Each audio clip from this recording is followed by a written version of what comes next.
What is going on, peeps? We have a very good show for you guys today. But before we're going to dive into it, let's introduce. I guess it's a two-man show today, man. I guess it's all right. We're the goats at this stuff anyway. But 313 Jamo, man, how's it going? Man, it's going good. It's going good. Everybody in the chat, make sure you like the video, and we'll probably get some more people on a little bit later in the show. But you know how we hold it down. You know how we do. It's Free Smoke Saturday, as always. Let's go. Well, speak of third-party action, we got Bravo joining us. What's going on, Bravo? What's up? What's up, guys? How is everybody doing? Trying to stay How safe you out there in doing, this man? crazy world. Hopefully, everybody in the chat's staying safe. I see Marvin Tolbert. I see Benjamin Foe. I see Kyle Webb. And I see Noshi. If you guys are in the chat, make some noise in the comment section because we are going to be very chat friendly today and we want you guys to participate.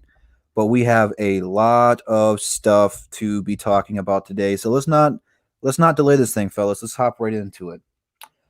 First up, there's been a lot of talk about what if the Pistons drafted Carmelo Anthony. And I've been trying to keep up with it. I've been trying to make videos on it. And several different members of the '04 Going to Work Pistons, which is really a topic of today's show, have pretty much spoke what they thought about if the Pistons would have drafted him.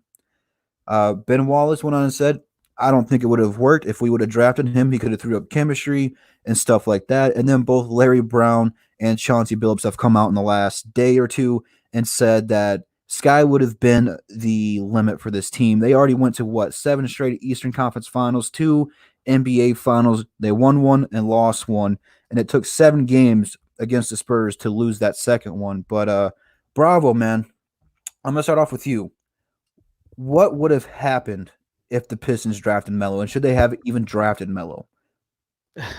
I don't know. It's a really weird topic to talk about at this point, but I see it's going in the media. So I think if we would have drafted Melo, we'd have really won multiple championships, just like Chauncey said. The question is, it would be weird to have Melo like he's a selfish guy. I know for sure he's a great player, but he's as selfish as he is playing with our um, hardworking people, Piston players. So I don't know exactly. It's really hard to predict, but I would say that I'm leaning to say more as we would have won more championships with Melo on board rather than without Melo. I think that's a fair assessment. CA3 man, how you doing today? I'm good. How about you, man? I'm gonna throw you right in the fire. No. Pistons have been talking a lot about what if we drafted Carmelo Anthony. Should the Pistons back in 2003 have drafted Carmelo? And if they did, what would have been the outcome? Uh, I mean, you could have drafted a bunch of players and still won. But the thing is, yeah, they definitely should have drafted Melo or at least D Wade or something. But anything except for Darko in that situation. But yeah, but I think if they drafted Melo, they definitely would have won a championship. Like Tayshaun would have been just fine coming off the bench. I mean, he came off the bench his rookie year. I mean, he would have been just fine just coming off the bench that next year, and we still could have won easily. So I mean, I don't understand. I don't agree with Ben when it comes when he said that. I don't think we would have won because of Melo's ego. I mean, I think we definitely would have won. I think the team could have adjusted to playing for a rookie like Melo because Melo, like he already led his college team to the championship that year before, and then I mean we didn't draft him, but his rookie year, then he led his team to the playoffs. So I think we definitely easily would have won that championship. We probably would have won multiple because we should have won 2 straight without Melo. So I mean with Melo we could have at least won 2 to 3. All right, JMO, do you want to hit him with the facts and tell him what's up with this thing?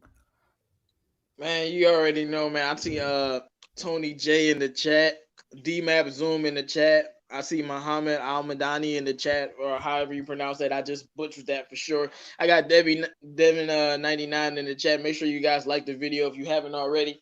Look, man, I don't know what Ben Wallace is smoking. It smelled like some haterade to me, and I love Ben Wallace, but it feel like he hating on Melo a little bit. Because if you really know basketball, there is no way you can see this team not being successful with Melo on it. And you got to realize what Melo was asked to do. He was asked to come in rookie year and beat a man, beat a guy. If he would have came to the Pistons rookie year coming in, he wouldn't have been asked to beat a guy, beat a star, take us to the playoffs and all of that.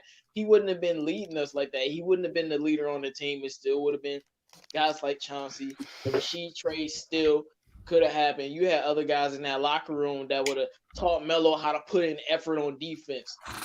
Melo wouldn't be the same type of personality if he was with the Pistons and with our culture. He would have been a completely different type of animal. And with the Pistons, we definitely would have won 3 chips. I ain't saying 3 years in a row because I think it's a high possibility that he could still probably be on the team right now.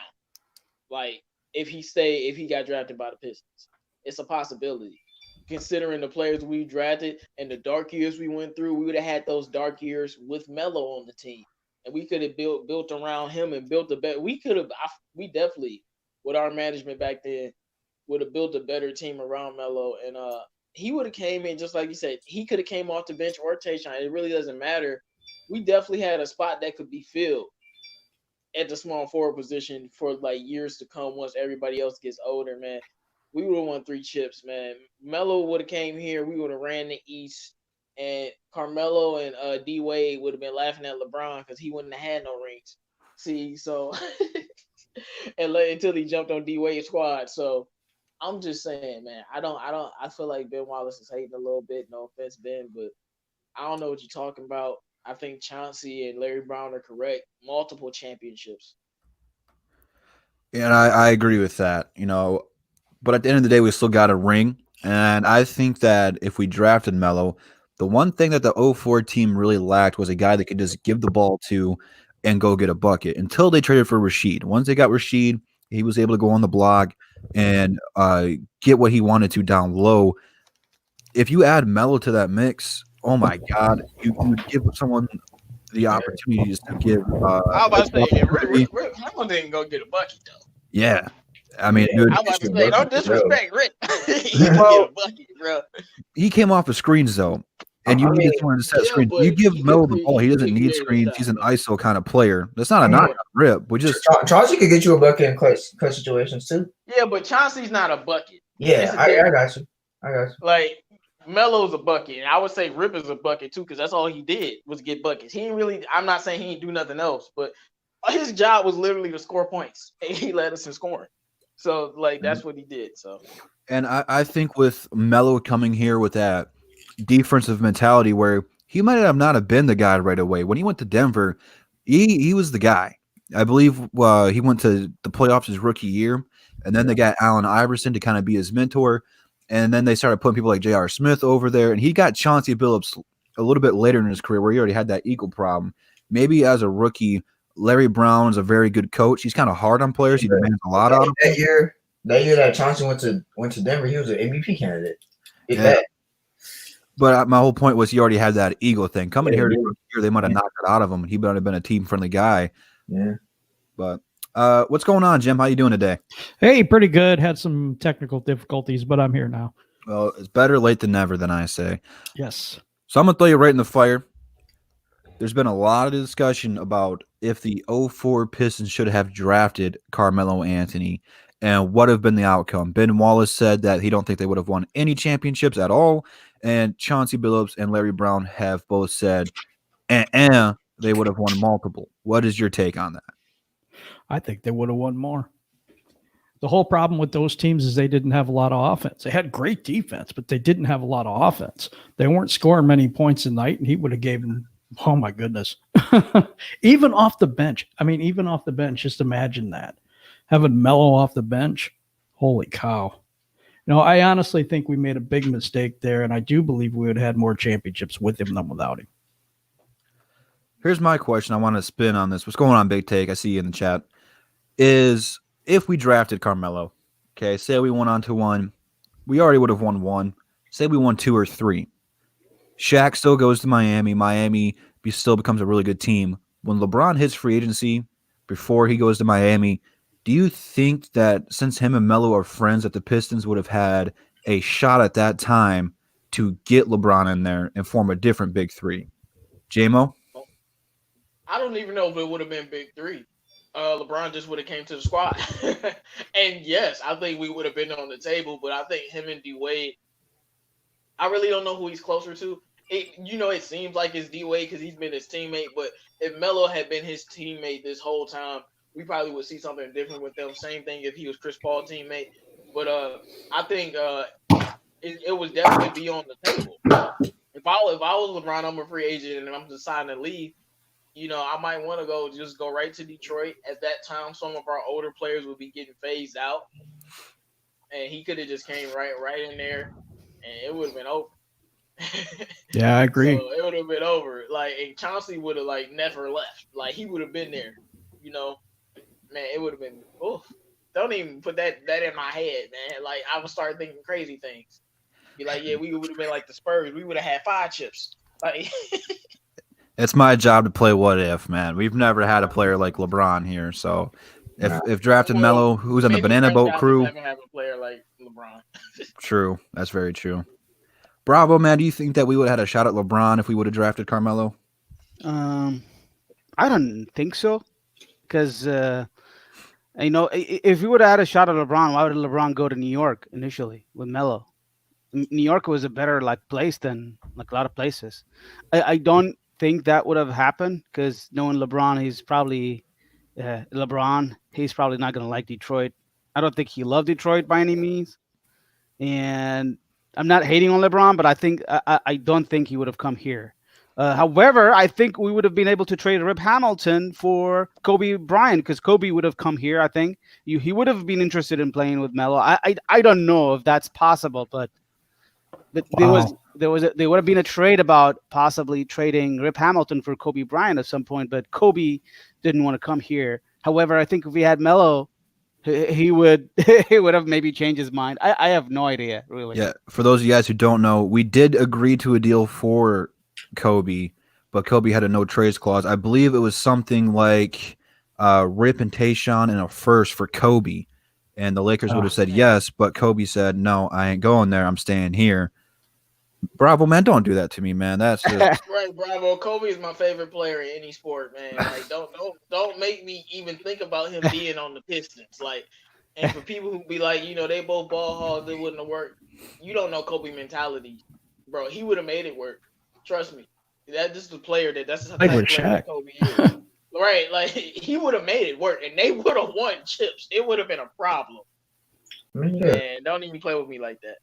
I mean, Kobe, he makes up work. I mean, I've seen him in clutch situations give up the ball to his teammates. I mean, we gonna forget the 2010 finals where he gave up the ball to Ron Artest, hit a clutch 3. Dang. Yeah, I mean, Kobe. I think he can adjust to his teammates. I mean, Kobe didn't really start. I mean, Kobe. I wish Kobe had better teammates in his prime. Because I remember in his prime, I mean, when he was in his best years, I mean, he didn't really have the teammates. I mean, he didn't really start winning until he got more teammates. It is. All right, let's shift gears for just a moment from past to future. Now, this next one is coming from ESPN, as you can see right there. They dropped this the other day. I dropped a video on it. Yesterday, I do believe. This is ESPN's newest and latest NBA mock draft. If you guys would look at that and just laugh at it, go ahead and feel free to laugh at it. Very good topic. I like it. That's the topic we need to hit on. So bad. Bravo, man. You are our scout personnel on the show. I'm going to throw this one right to you, sir. What is your reaction to ESPN, the head honcho of the sports world? What is your reaction to this bomb fire? So it's I'm not really specific about ESPN in here because I found this on other websites like NBADraft.net. If you go to NBADraft.net, you'll see the same thing on Eka Okonu for the Pistons and number 5, which is, in my opinion, I'm not going to say bad word. It's a BS for sure. There's no way we're going to go at number 5 for Okonu with a center. I mean, we would be able to pick up maybe Wiseman at 5 if no teams would pick him up, but Okonu at 5, I don't think so. Not really. I'm downgrading the player. He's a really good player. He might be like a Bam Adebayo or maybe Jared Allen future. I mean, he's a good player, but we don't need a center at this point. We are desperate for a point guard. we really we just need a point guard right now. We don't need a small forward. We don't need a center. I'm gonna say we need a point guard.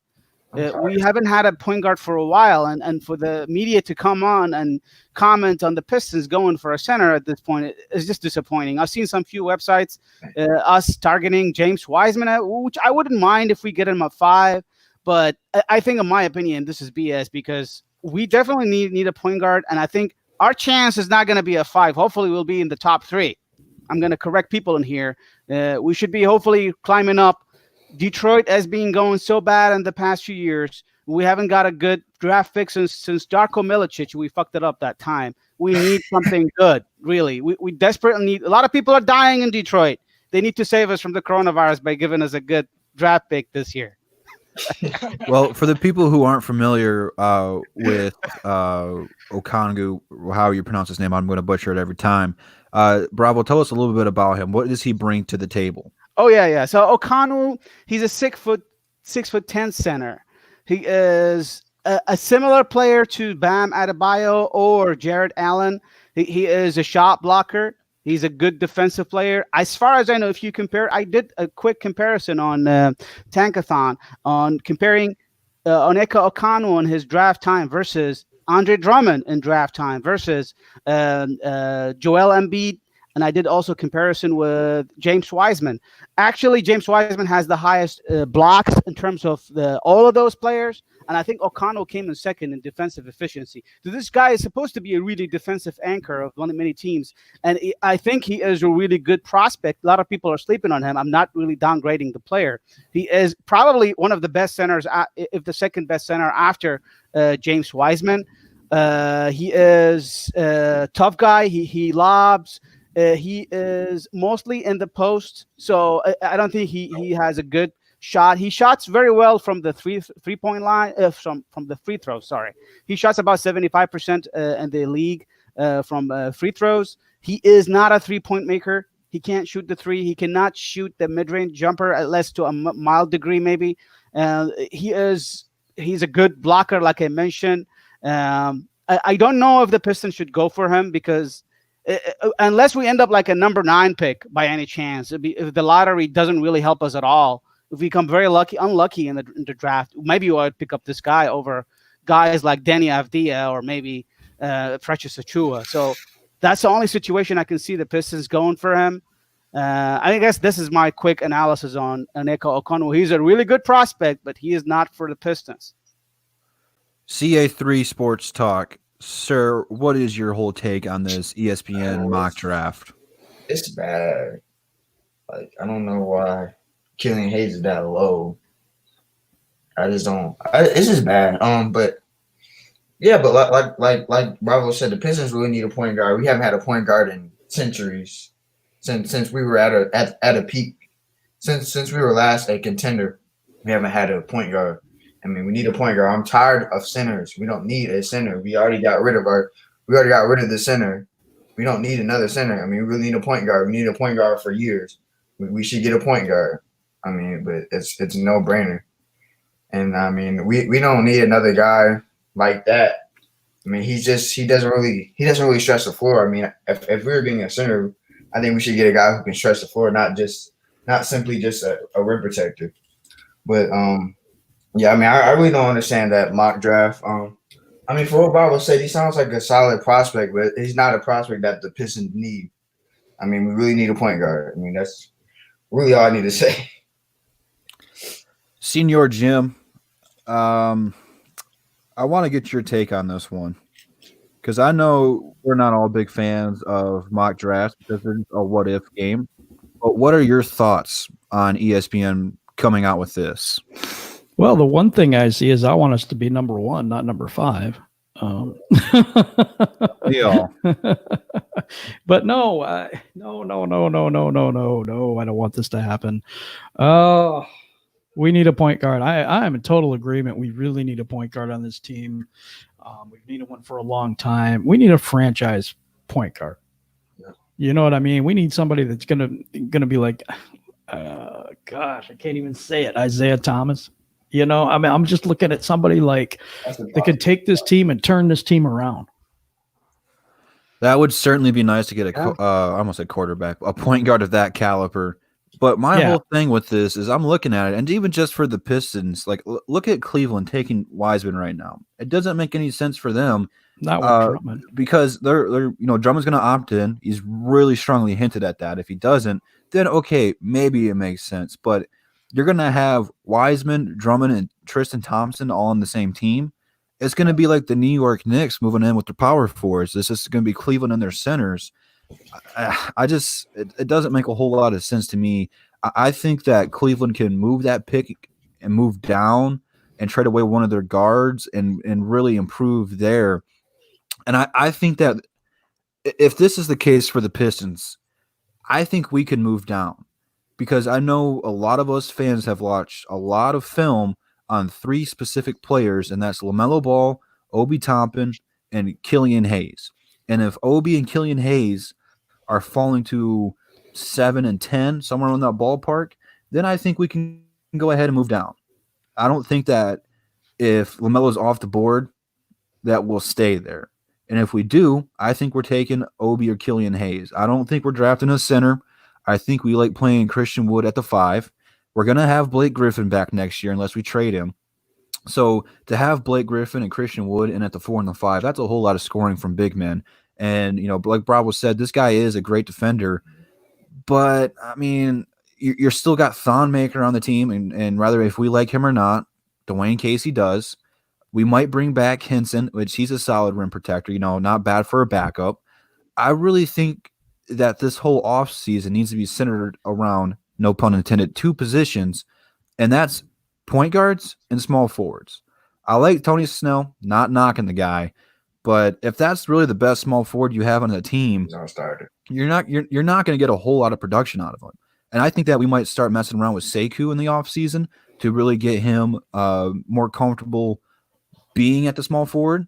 He's got a good size for it, good body for it. So if you're going to do that, you got a young small forward in Sekou who's going to get better every single year. He's going to have a lot of opportunity to do so. Plus, you got Luke Kennard and Mahai Luke. Both those guys can play 1 through 3. They have the skill set to do so. I don't really know if I want any of them playing point guard right now, but they can play 2 to 3. I really think we need to go point guard. And if a point guard that we think is going to fall, I think the Pistons can go ahead and move down. J-Mo, what is your thought on ESPN's mock draft right here? ESPN is a bunch of bumbling idiots, and I need to find out who is hired there so I can get their jobs because I can do better than this. You can tell they just threw something at a wall and let it stick. First of all, how is Melo the 4th pick? I don't even care about our pick. How is Melo the 4th pick? How does that even make sense? Like, I just don't see that happening. See, this mock draft is so garbage. I can't even begin to go in on this. First of all, what they did is they put each team in the way to where it makes their picks make sense. So they got Golden State and Cleveland and Atlanta. You don't know if the lottery is going to be like that. But see, the people at ESPN wanted to do that so they could have Edwards, Wiseman, and Isaac Okoro so they could look smart. But I guarantee you the draft is not going to go how the picks are going to be way different than what you see on this paper right here. I mean, Wiseman to Cleveland isn't smart. You said what? I said Wiseman to Cleveland isn't smart at all.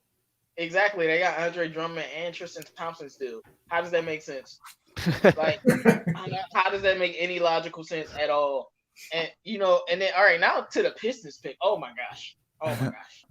Oh, my gosh. They hate us. Onyeka Okon, they hate us so bad. They give us the bad picks. And even, trust me. I'm about to go in. Go ahead, Bravo. You know what the other thing is? They even think that even those good players at the top 3 or top 4, like Edwards, Wiseman, LaBello, they don't think they're going to be the Pistons are going to pick them up. For another reason, I noticed that on the media, they mentioning that, if we pick Melo, he's going to leave us in a few years. That could be true, but I'm going to take the risk and draft Melo either way. I'm not going to buy this bullshit just because of LeVar Ball doesn't want Melo to stay in Detroit. No, I think if we provide Melo with an excellent team, he'd love to stay here, I think, man. Well, I don't understand why people I bet you LaMelo is going to love making the playoffs his rookie season. Yeah, He'll be like, my brother didn't do that because Melo has a goal to like beat Lonzo. He wants to be better, so he'll be happy that he come to a playoff team and maybe win a playoff series. You never know, and also we'll see if Melo leaves in 4 years when we offer him a max contract if he plays that well. Let's see if he'll leave and go to a different team. Wait till Big Sean no name player, drops him in a song. Exactly, no player. Players don't deny max contract their first contract because that's the only time that they really get paid besides their rookies. They don't deny that max contract. If this is year 4, we'd be like, all right, Melo, we're gonna give you 120. You think he's gonna be like, no, I'm good? I don't think so. Especially if we making the playoffs. But back to Ngakwu. This guy is a forward/center, and he can't shoot at all. Shoots 25% from 3. 61 from the field, 72 from the free throw line. But if you're taking a forward type player, why wouldn't you take Obi Toppin? To me, after Wiseman and Melo and Anthony Edwards, Obi Toppin is the best player in this draft class, like by far. And then I would say Killian Hayes after that. So why wouldn't you get Obi Toppin? Look, I don't want no type of forwards. You guys already know this. I don't want no type of forwards. But this is the thing. I don't want a forward in the slightest. I don't. But if we get Obi Toppin, I'm not going to be upset because I know he's a good basketball player. It's just as simple as that. But we need a freaking point guard. Like, I can say what I said about Obi Toppin, but I still will curse out the Pistons in like 5 videos for not getting LaMelo or not getting Killian Hayes. And it just shows that ESPN hates us. They have it out for us. They think we're going to do something stupid.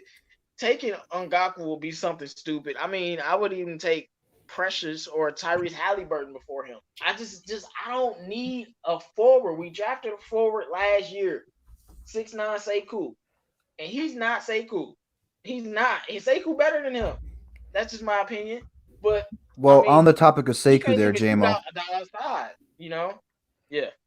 Tone Capone, please tell me, sir, how do you consider Sekou a bust? He's only 19, has only had half a year in the league.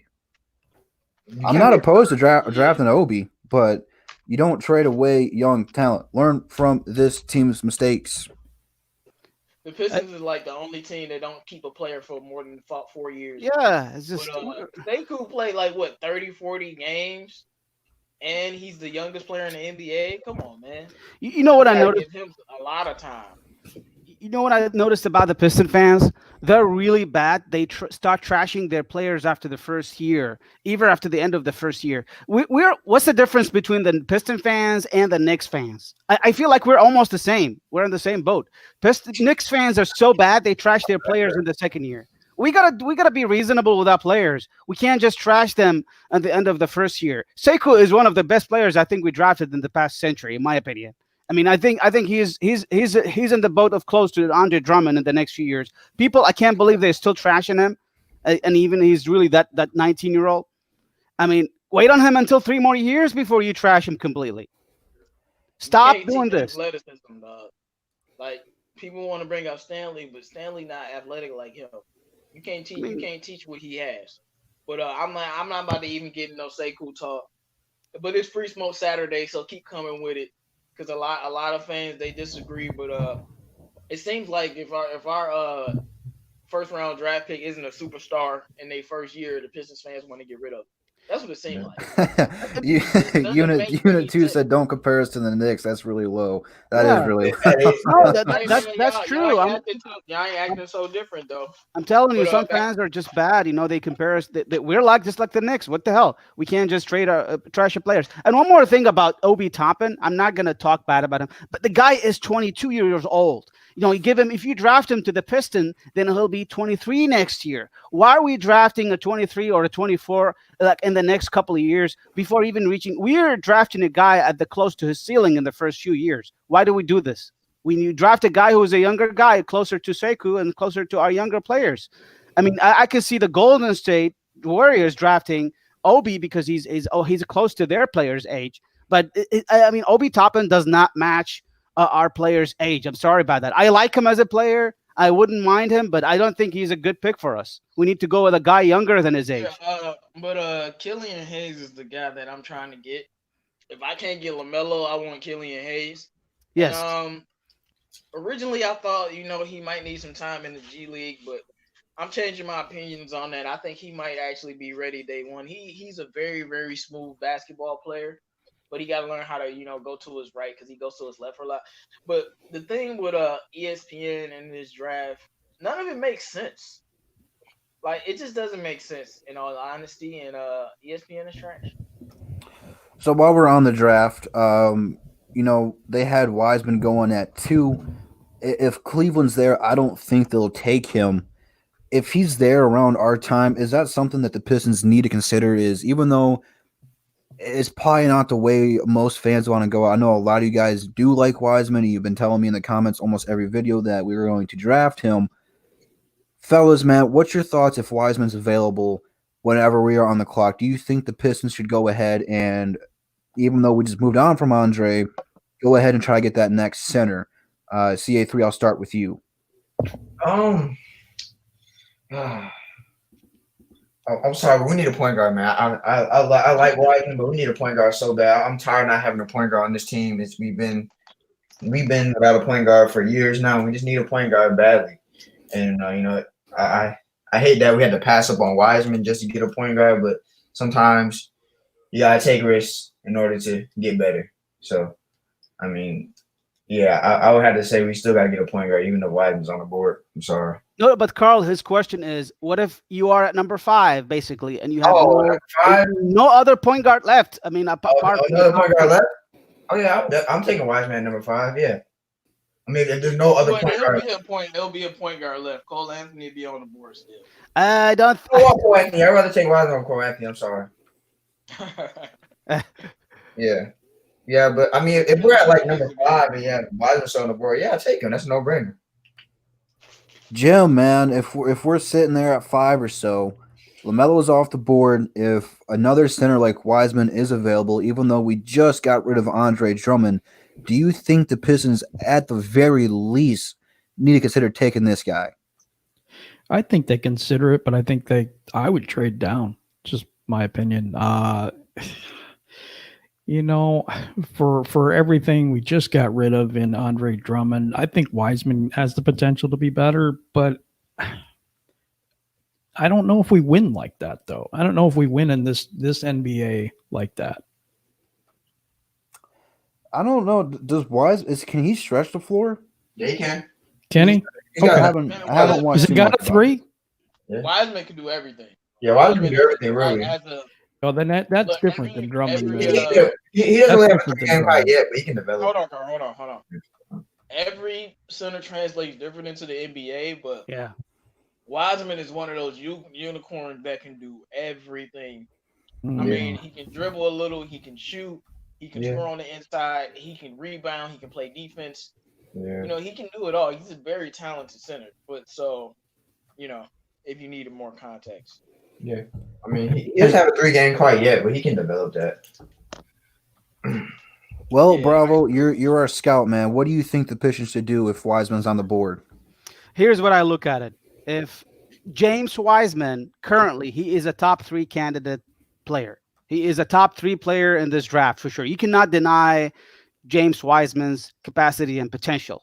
He is in the bowl of the future. I mean, he is in the category of Joel Embiid. I heard, and I heard in the category of not even Joel Embiid. Even some people heard it from Anthony Davis. I don't know if he's that good, but he's probably like close. The guy is a massive shot blocker, and he's an excellent rebounder. So he's even a better rebounder by John Drummond. I'm looking at the stats right now, although the stats are small in size, but he's averaging 16 rebounds in the league. So he is probably better than Drummond in terms of the game he specifically played. But I mean, if Wiseman is at 5 and we have, let's say, Edwards gone, Melo's gone, Cole Anthony's gone, Killian's gone, then definitely I'm going to go for Wiseman. There's no way I'm leaving Wiseman on the off from this draft if the best point guards are taken out. I mean, I don't know about Cole Anthony. Which one do you draft? Would you draft Cole Anthony or you draft James Wiseman? I think James Wiseman, you don't miss a talent like this in this draft because he's a great potential coming up. I know it would be repeating the same mistake like Andre Drummond, but because I don't want to draft Well, the center at 5, but he is a guy you don't really miss on. So I would consider it if we are at 5 and those point guards are taking, like I mentioned above. I don't know if it's repeating the same mistake because Drummond is a traditional center. Wiseman isn't. So, that's what makes it a little bit different. Yeah, I mean, I would take Wiseman. Why not? I mean, if we're a 5 and he drops all the way to us, and the only guy I would take over him is Killian Hayes. But I don't know about Cole Anthony. I like Cole Anthony, but I'm hearing that he's a potential 6-man of the year. He's not even a potential starting point guard. And I like him, really. I love Cole Anthony. I'm the guy still high on him. But I think you don't miss on a guy like James Wiseman if you're a 5 or even 6. So the question is, I hope we don't draft someone like Denny Avdija, who's from Israel. I hope we don't fuck up so bad drafting another player like a Conwell. We don't need to do stuff like that. Well, this is the Pistons we are talking about. We are the king at butchering the draft. I mean, Cole Anthony's solid, but I'm not taking him at 5. I'm sorry. Well, Heart of the City 313 Jamo, what are your thoughts if he is available at 5? Do you take him? Do you pass on him? What do you do? If Killian Hayes is off the board, because that's gonna mean LaMelo's off the board. Yeah, I'm gonna have to take Wiseman because he has generational type talent, like he really does. And I know he only played like 3 games in college, but see, I'm not really going off of what he did in college. Like he could have came straight out of high school. Like he was one of the players, along with LaMelo, that was like. In high school, this dude was a monster, and in his first 3 games, he averages 19 and 10. Even if it's 3 games, that just shows the trend of like how good he is. So, I've been watching James Wiseman for a while, and he has talent. His talent is second to none. So, if Killian Hayes and LaMelo Ball and Anthony Edwards are off the board, I'm definitely taking Wiseman at 5. But I might consider trading down because maybe some other team wants Wiseman. So. They'd be like, man, we really, really want Wiseman. We want him. And I'll be like, all right, let's trade down, switch with you, and then I'll get a Cole Anthony or something like that. I don't know if trading down helps because we desperately need players, man. Our team sucks so bad. We need players, and trading down is not going to help us. I don't know if we get Cole Anthony is going to help us. I mean, I would draft Wiseman over a guy like Toppin, in my opinion, if he's at 5. True. I mean, Wiseman, you don't really pass on a guy like him. Well, let me ask you fellas this. If we do take Wiseman, that means we're going to have Blake Griffin, Christian Wood, and Wiseman. I don't think they'd all be able to play on the court. Like, we played Wood at small forward just for a fraction of a second. There was a time we had Wood, Blake, and Andre on the floor at one point in time, and it wasn't terrible, but we just weren't healthy. We couldn't see all the pieces yet. Do you think if we took a player like Wiseman, if we re-signed Wood, that we would try to look to move Blake for real? So that way we would play Wood at the 4 and put Wiseman at the 5, J-Mo? Well, Blake's contract, after his contract, he's done anyway. So at max, he's only going to be on this team for 2 years. So if you're drafting Wiseman, you're just obviously thinking about the future, getting him and Christian Wood.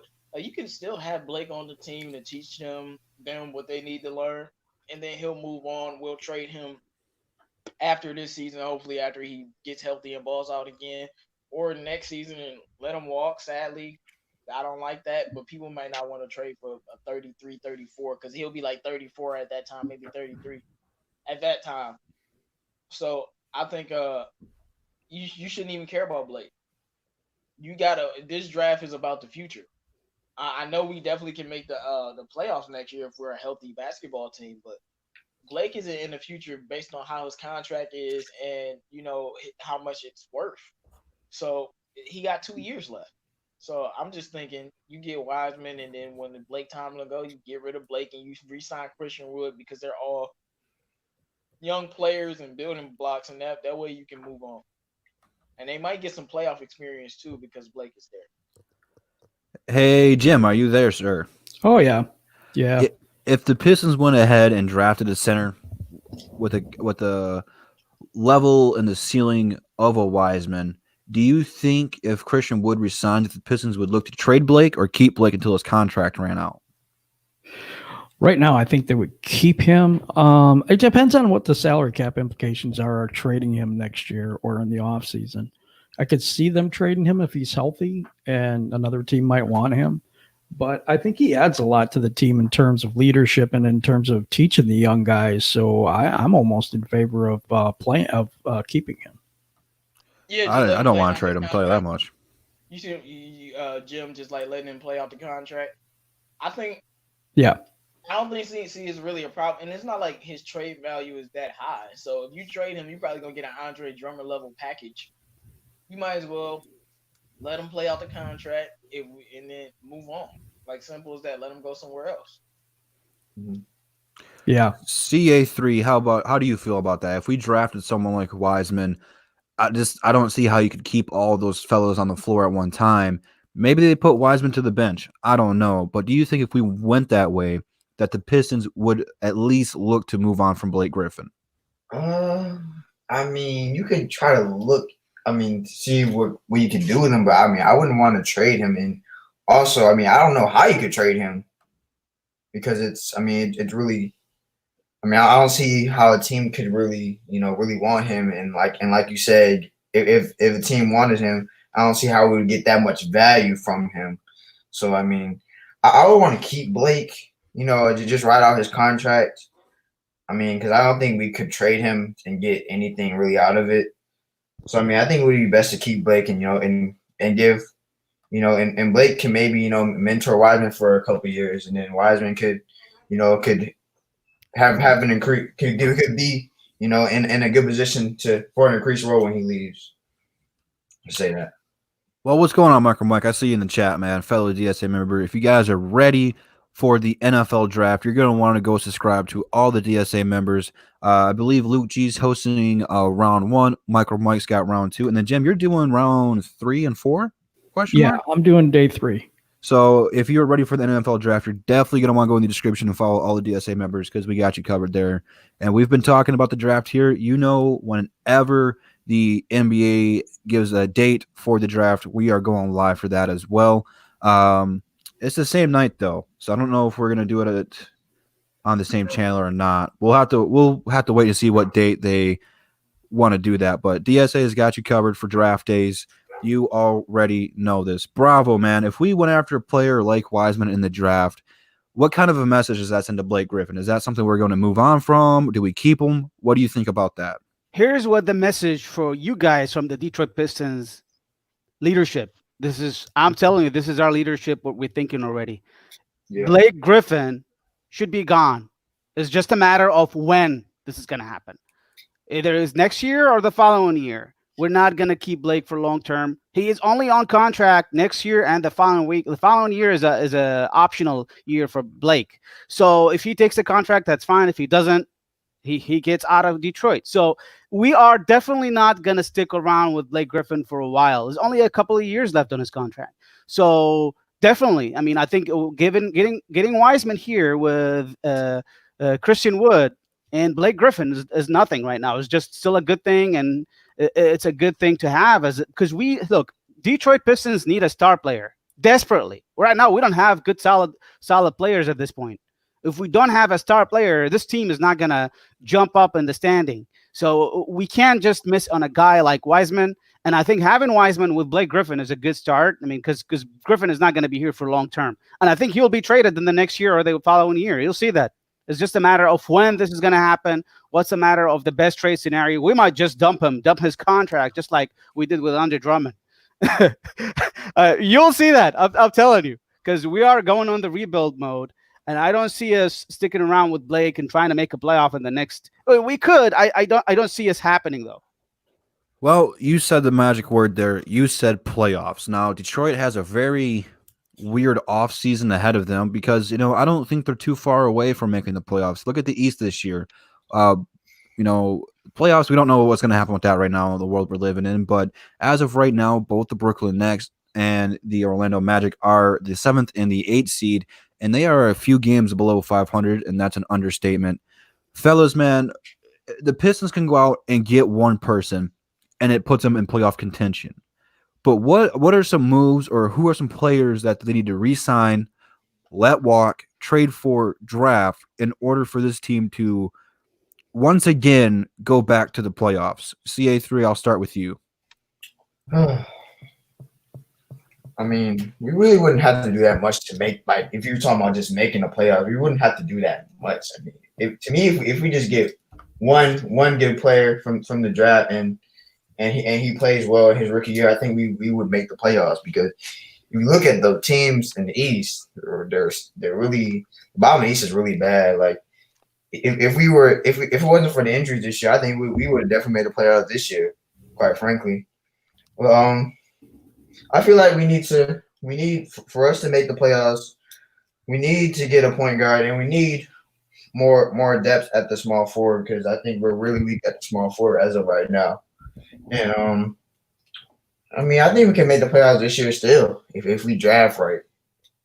But that's if we draft right, though, and that's saying a lot, and that's a lot to ask for, seeing for the Pistons franchise. But yeah, I don't think we would have to do much to, I mean, really make the playoffs this year, because the East is so weak. Mr. Jim, Mr. Utility Knife talks Lions. He talks wrestling. He talks basketball. I mean, there's not a thing Jim can't do. Jim, what do you? Well, hey, he talks it all, man. I mean, he probably talks about how to make a birdhouses out of wood for all I know. I mean, there's not a thing this guy can't do.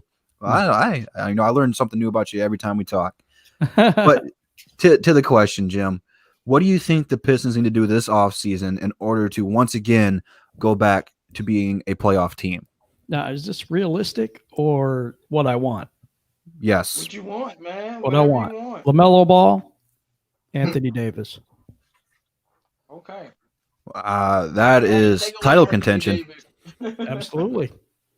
And he's a free agent as of now. We don't, I mean, as of whenever things get back to normal, if the Lakers don't re-sign him. I think he will. The Lakers, I do too. This is fantasy land, though. Yeah, Lakers offered him a contract. I want. And he only turned it down because once he hits free agency, he can get more money from them. That's the only reason he turned it down. I don't think he's going anywhere. They were the second best team in the league behind Milwaukee, leading the West. I like where your mind's at, but Oh, that's a good start. That's why I asked. You want LaMelo Ball? Getting LaMelo isn't far fetched though, Jim. No, I didn't think that's far fetched, but I thought Anthony Davis was far fetched. Okay, so besides getting Anthony Davis, what do you think they need to make the playoffs? I think they need LaMelo Ball right now, and health. I mean, this team got destroyed with injuries last year, and if they could get all their guys healthy, like Luke Kennard and all these people that they had last year. Last year we got a lot of experience for the young guys, which is really good because our bench is going to be totally solid. And now, if you get some really good starters and you have that health factor, I think they could make the playoffs and make a little noise. I think Unit 2 hit on it earlier in the chat. I think the main thing for this Pistons team is just to stay healthy. We rely so much on Blake Griffin and Derrick Rose, and Blake only played a handful of games this season. And when he was healthy last year, we only went 41-41. But the games that we won, I mean, he was just phenomenal on. The games we lost, he kind of had an off night. We are so dependent on Blake Griffin that, like a person like LaMelo Ball, who is realistically an option for the Pistons, and depending on how bad the draft lottery wants to help or hurt us, it's just a player that can take the ball out of Blake's hand and go get his own bucket and orchestrate the offense. And even if he's not there, a person like Killian Hayes who can set up teammates. We have two very good young shooters, and Luke Kennard and Mihailuk, that even a point guard like Killian Hayes can set up and give him good open looks. It takes a lot of pressure off of Blake Griffin. And then you still have Derrick Rose to come in and off the bench, which he played absolutely amazing this year. For the most part, he was healthy. He missed a handful of games. It's going to happen. It's Derrick Rose we're talking about. But, I mean, he looked good when he was out there. To get a point guard in this draft, which is so crucial, takes pressure off of him. We can rest him more. We won't have to rely on him so much more. And the games that, towards the end of the season where you need a win to help either get into the playoffs or fight for positioning, you can rely on Blake. You can rely on Derrick Rose a little bit more. And hopefully by that time, Christian Wood is back into his groove where you can rely on him. I think that this team's going to be very scary next season offensively with a healthy Blake Griffin, regardless of who we draft. So I think just the main thing, why for however long Blake is here, is going to be health. If we're healthy, we're a playoff team. If he's hurt, Bravo, man. What do you think the Pistons need to do this offseason to get back into the playoffs? Number one, first for me, is having one of the current Piston players turn into an all-star. And I think we're looking at Christian Wood, but I'm going to go out of my mind and say Sekou Doumbouya. If Sekou can transform to an all-star in the next few years, that'll be a huge game changer for us. As far as the draft right now, if I'm the Piston leader, if I'm the Piston president of basketball operation, I try to shoot for a couple of first-round picks in the lottery pick. I would love to draft Melo and get another guy like Wiseman or Edward. I know we might trade multiple assets in the future to do that. But if we get Melo and we get Wiseman or get Edward, can you imagine what our team look like? That will be like a contender in the next few years. So we need to do something completely different from our team.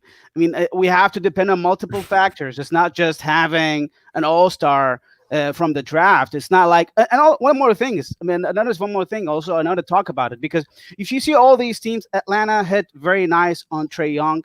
Dallas hit very nice on Luka Doncic. New York Knicks, even, they hit nice on RJ Barrett. I mean, the same thing with the Memphis Grizzlies. They hit nice on Ja Morant. Why can't the Pistons hit nice on a guy like Killian Hayes or LaMelo Ball? We need to hit on a star player coming out of this draft and have one of our current players turn out to an all-star pick or all-star player. So that's what we need to do in order to be a really good playoff team and a contender. That's what I think we need to do. Sounds good to me. You're preaching to the choir. Who knows? We could get a lucky pick like the Pelicans did and got Zion. Shoot, who knows? I don't know if the NBA likes us that much. We get the number one overall pick and take Melo, man. That's what we need happening. Well, continue, JMO. What do you think the Pistons need to do to be a playoff team again next season? Well, if we're going to be a playoff team next season, we need a top 5 pick. Because whether it's Wiseman, whether it's Melo, whether it's Killian Hayes, whether it's Obi Toppin, any one of those players, whether it's Anthony Edwards, we really don't think he's falling anywhere. But any one of those players can help the team and give us a boost. But mainly, obviously, if we've been reiterating the whole show, we sound a little redundant sometimes with this, but we need a point guard so bad. So whether it's Killian Hayes or LaMelo, I prefer LaMelo because I think he can. I'm gonna tell y'all, he's not a good shooter. He's a shooter that has to get hot, but he's gonna have to change the shot and adjust it just like his brother did. But when it comes to putting the ball on the floor and handles and scoring on the inside, that's something that he definitely can do. He can create his own shot and break people down off the dribble and have a shooter wide open. And we got some great shooters on this team. Mikhailo, Luke, Blake can shoot. Christian Wood can shoot. Sekou could be an open shooter if it happens like that. And then it's not about just Melo himself. It's about the talent that you pairing him with. A lot of these teams, they have a piece that is just missing, and you need to fill it. I know New Orleans had a whole trade or whatever, but they put Zion on a loaded Pelicans team with Lonzo, B.I., Drew Holiday, J.J. Redick. That's a loaded team. Zion played a full season. We know they're making the playoffs. So it's just you put Melo here, he's with Luke Kennard, he's with Svi Mikhailo, he's with Blake Griffin, he's with Derrick Rose, he's with Christian Wood, he's with Sekou, and he's with young Bruce Brown. So he'll be with a nice 8-man rotation. And the main thing we need from Melo and why we need to make the playoffs in general, we don't have a playmaker.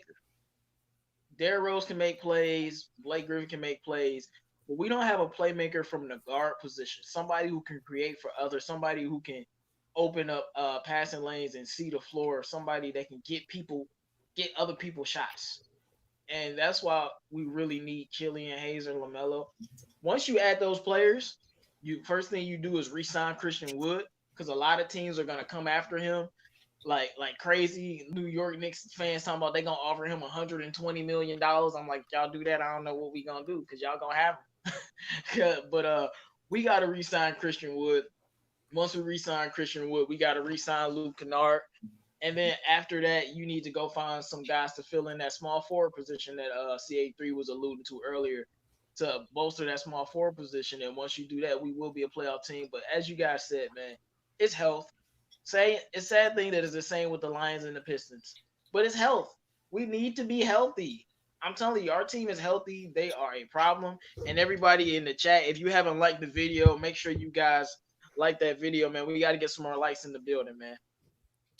Well, the NBA is trying to at least keep fans excited and involved in some basketball activities. 2K went ahead and got a bunch of players like Andre Drummond, DeMarcus Cousins, the list goes on, to play 2K against each other. That was more of a 2K event, though. However, the NBA is trying something to keep fans happy, keep them engaged. That's why coming up in the next week or so, I'm not sure when the date is set for it, the NBA is doing a horse competition. Yes, that's right. You make a shot, the person has to copy it. And there's a lot of good names in here.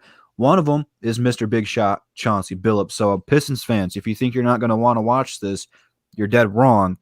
Chauncey is representing the D in this competition. But there's a lot of good shooters. Trae Young is going to be a big favorite. And I think the underdog is going to be Zach LaVine. He's going to do some crazy dunks. But, fellas, before we just jump right into it, I want to get your thoughts on this. And do you like this move? Do you not like this move? It's just something. I'm happy for it. Bravo, man. What do you think about the NBA doing this horse challenge? I don't understand it, actually. I still don't know what that means. I haven't seen this for a while. What does it mean? Well, horse is a specific type of game where you do a shot, and whichever shot or move or anyway, you can score in any way. Whatever you do, your opponent has to do the same thing. If they fail to do it, then they get an H, and then you go again, and you keep doing your moves until they spell out horse, and then once that happens, they lose. But this specific horse challenge, we got a lot of matchups. So you got Chauncey versus Trae Young. You got Tamika versus Mike Connolly, I think, and you got Paul Pierce. I forgot who he's versus, and you got Chris Paul versus another WNBA player. So they got some of the matches lined up already. Yeah. I think I've seen some of those like on 2K. Like I've played 2K before, and there's a game called Horse. But I don't really have an opinion about it so far. I don't know how the players are going to play. How are they going to play? Well, a lot of them they got courts at home, and they're going to do like all the shots on the court, and it's going to be like televised. And, you know, they're going to do it like, you know, we got technology, man. You know. Oh, I see. It's not 1-on-1. Okay. No. I don't know. If I can't show you this picture real quick. It'll be interesting during this time. Go up, do a 360 windmill dunk. Now you got to do a 360 windmill dunk, and if you don't, then you get a letter. Oh yeah, I see. Yeah, hopefully it'll make people like just interesting people. Like I've seen some stuff like that on yesterday. Like Andre Drummond is playing against what's this guy on the Clippers point guard? I forgot the defense. Patrick Beverly. Yeah, he's playing against Patrick Beverly. He lost too. So I don't know if that's really entertainment so much, and it's okay at this point. I don't really mind it, but I don't have an opinion of it really.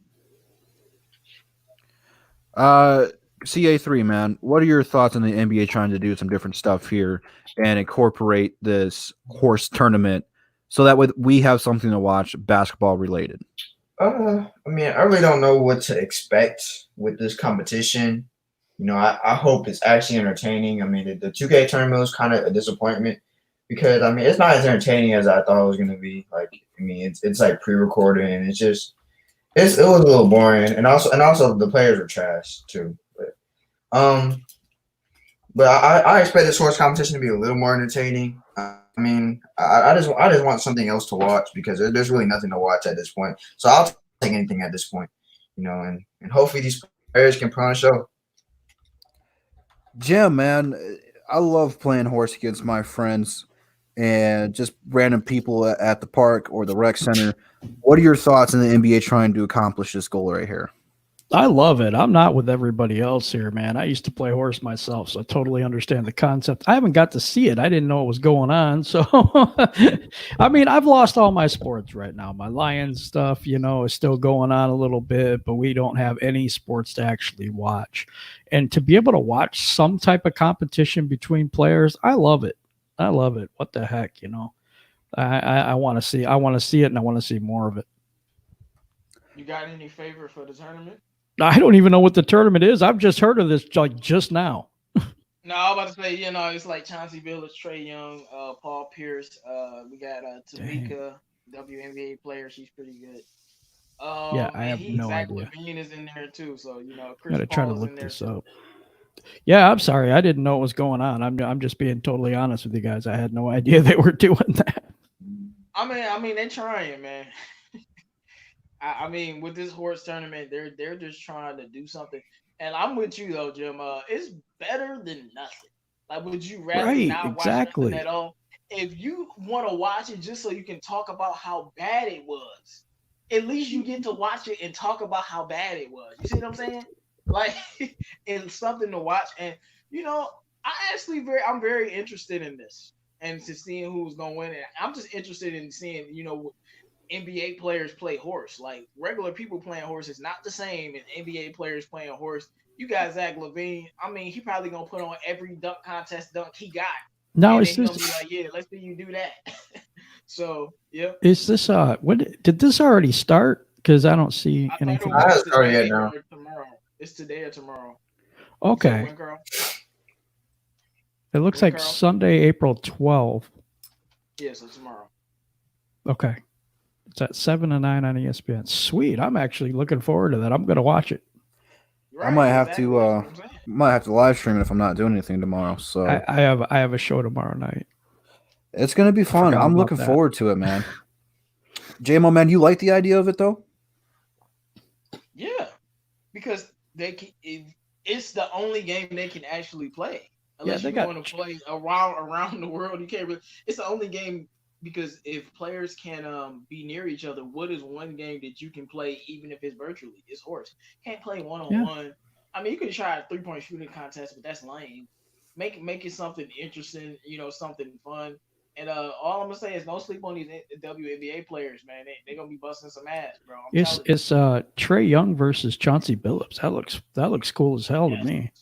Yeah. You know Trey Young's Trey gonna do Young gonna something go- so Trey Young crazy. Gonna go to the, now he gonna go to the half court line like, yeah, and then Chauncey gonna be like, bro, don't you know they call me Mr. Big Shot, bro?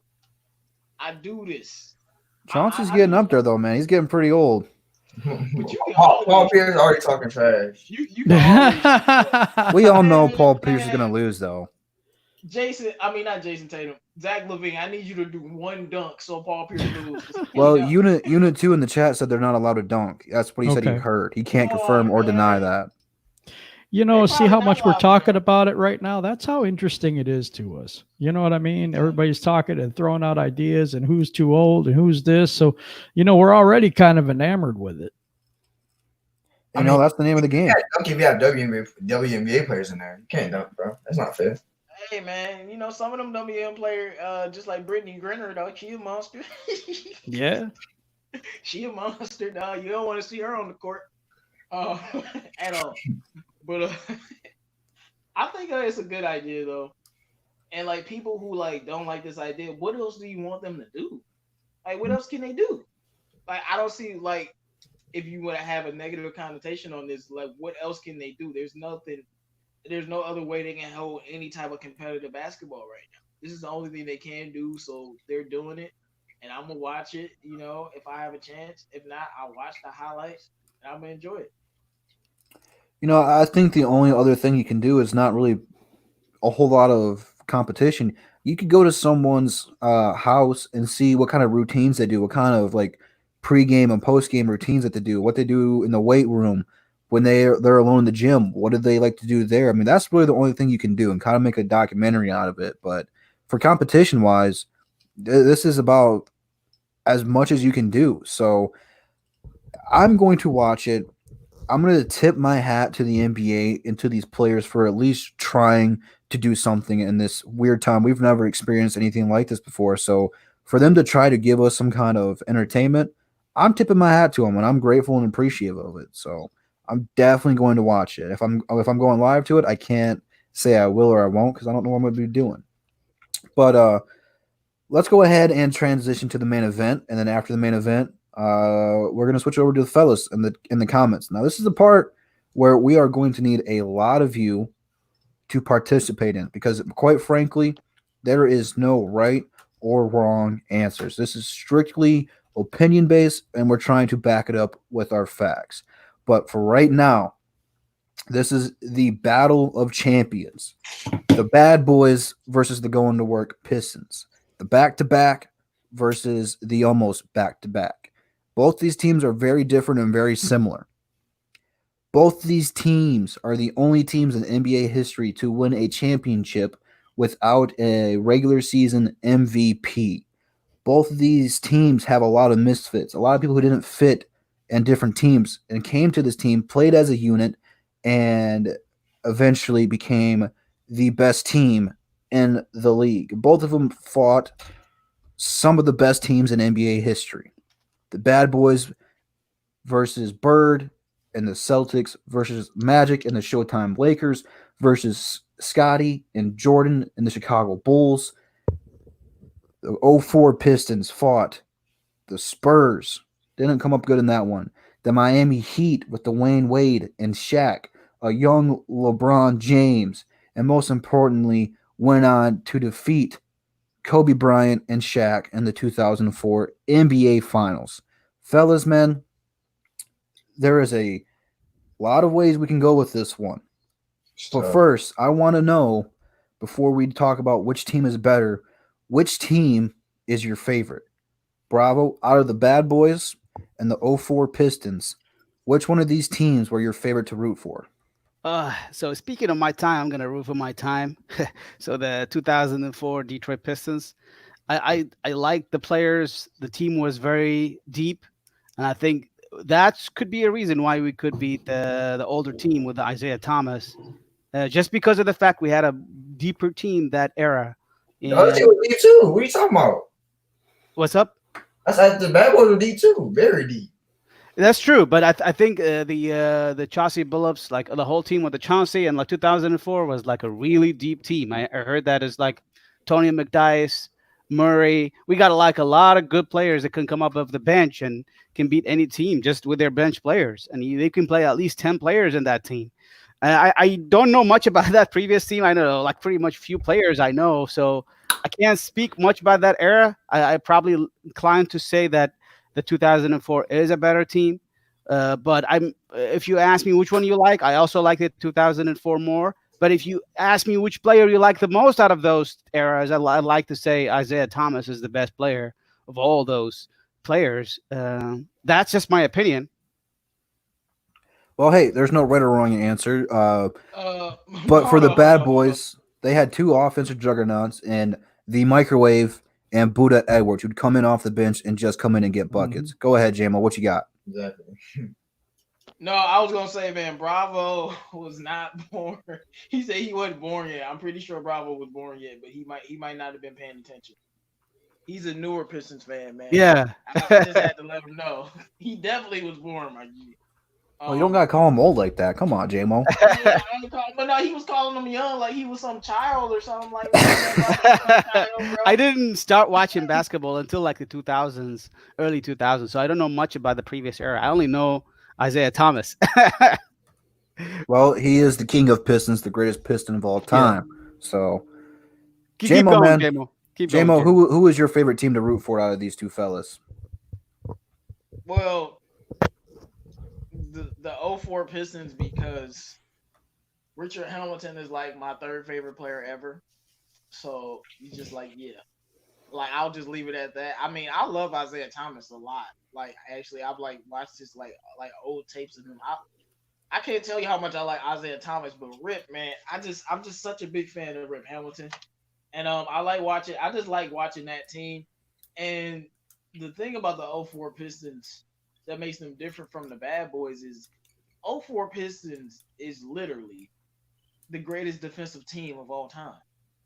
I mean, the Bad Boys were good, but they weren't holding teams under 70 like the 04 Pistons were. They were not. The 04 Pistons is the greatest defensive team of all time. I mean, like, so when you thinking about things like that, you know, but that's the team I like the most. But we gonna get into like which team would win because that's gonna be really interesting. But I definitely got to go with the 04 Pistons because Richard Hamilton, man, is one of my favorite players ever. Jim, I don't know if you're the oldest person on the panel or not. I'm not Probably. calling you old, but That's okay. you're up there, man. Out of these two teams, because I know you were around to watch both of them, Mm-hmm. which one of these teams did you like better, or which team did you root harder for? Because I love them both equally, man. I'm not trying to play favorites here, but this is I love them both equally. I think it's the 2004 Pistons. The reason I say that is because I think they were more the underdog. That's what I thought, especially in the finals. But I watched in my living room both of the championships, the back-to-backs for the Bad Boys, and that was an incredible team. I mean, you forget they had Dennis Rodman, they had Mark Aguirre, they had, Bill Laimbeer. I mean, there's people that you guys, that hasn't been said. John Sally, that was a team. It was crazy, and I loved watching them. Absolutely loved watching them. But I think the 04 Pistons were, like I said, underdogs for that year. But the Bad Boys, they had to come up, man. They kept coming up against the Celtics over and over again and getting beat and had to, pay their dues and make their way, and they earned that. You know what I mean? They had to play Jordan when he first started. I mean, it was just they accomplished quite a bit. But I think the 04 team was more of a thing for me, whereas they played the Lakers with the mailman, and they had all them players, Gary Payton, and I think that they were really underdogs in the finals, and so I think I was rooting for them harder because I thought, especially in the second year of the back-to-back, I thought they were going to win. Yeah, but the 04 Pistons, the thing that makes them special it's two things that make them special among every NBA team in history. One, they're the greatest defensive team ever, and two, they're the only team to win without a superstar ever. Yeah. Like, yeah. Bad Boys had a superstar in Isaiah Thomas. So, yeah. But the 04 Pistons, they're the only team to win the championship without a superstar. Like there was a collection. They're like I call them like the perfect team because they were a collection of players that fit perfectly together, and every single player, they're like a football team almost. Every single player did their job perfectly, and they came out and beat a freaking dynasty. Like the Lakers create the greatest dynasty in NBA history if they win that series. They beat prime Shaq, prime Kobe, even if it was young Kobe. We whooped on them. We ain't just beat them now. We gave them that business. Yeah, they did. When the Bad Boys won, I think both series go 6 games? I think so. I can't remember. It's been quite a while now. I think I know one series, the series against Portland, went 5 or 6 games. I believe we went 7 games against the Lakers the first time, come back, swept the Lakers, and then came back and went to 5 against Portland. And then in 04, the Pistons beat the Lakers in 5. Yeah, it was 4 games to win. Yeah, and then we went to 7 against San Antonio. But like that's what makes that 04 team special among like any team in history. No superstar, greatest defensive team ever, was holding teams under 70 like it was nothing. Like you couldn't do nothing. CA3, it's fair to say you are the youngest one on the panel. Not calling you young, but I am. I mean, I wasn't allowed to witness any. I mean, I was alive when they won the championship. I mean, but I wasn't like 4 months old. But when the 04 team won, but I would have to say, man. I mean, I watched a lot of highlights on the 04 Pistons. I mean, I've definitely seen way more 04 Pistons games than Bad Boys games. But I mean, I would have to say, I would have to say the 04 Pistons because I probably have more favorite players on the 04 Pistons. I love Ben Wallace. I like a lot more players. I like Mr. Big Shot. I mean, I like a lot of players on the 04 Pistons. But I mean, it's just impressive what they did, with no superstar, and that they collectively, were so good. And then they should have won back-to-back championships. I mean, if you weren't stupid and left one of the clutchest players of all time open in the corner. But anyway, but I still would take the 04 Pistons, but because I feel like what they did was so impressive, was more impressive, and that's what I say. That's why I say that. Like I said, these teams are very similar but very different. When we were building the Bad Boys, we didn't have that much of a culture. We've had good players like Bob Lanier and Dave Bean come through, but we really didn't have a culture with this city. And eventually, if you guys have not watched the Bad Boys documentary, the 30 for 30, highly recommend it. It's very well done. There's a lot of ups and a lot of downs, but with the Bad Boys, they're the guys who really embraced Detroit. They took the old Oakland Raiders motto, and if we're not the good guys, all right, we're going to beat you, and we're going to do it physically. Because they may not have been the most talented team, especially in that era with the Showtime Lakers, the Celtics, and the Young Bulls team. The Bulls quite weren't there yet. They still had to, do a lot to improve, but they played against some of the greatest NBA teams of all time, and it didn't work right away.